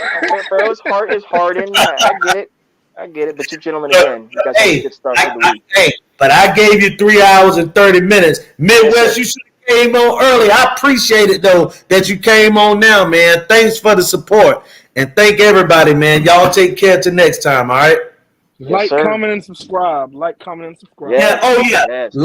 Like the video. I never say that. Thank you for telling me.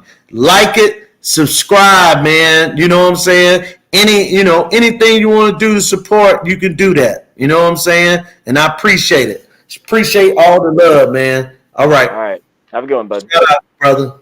Mm-hmm.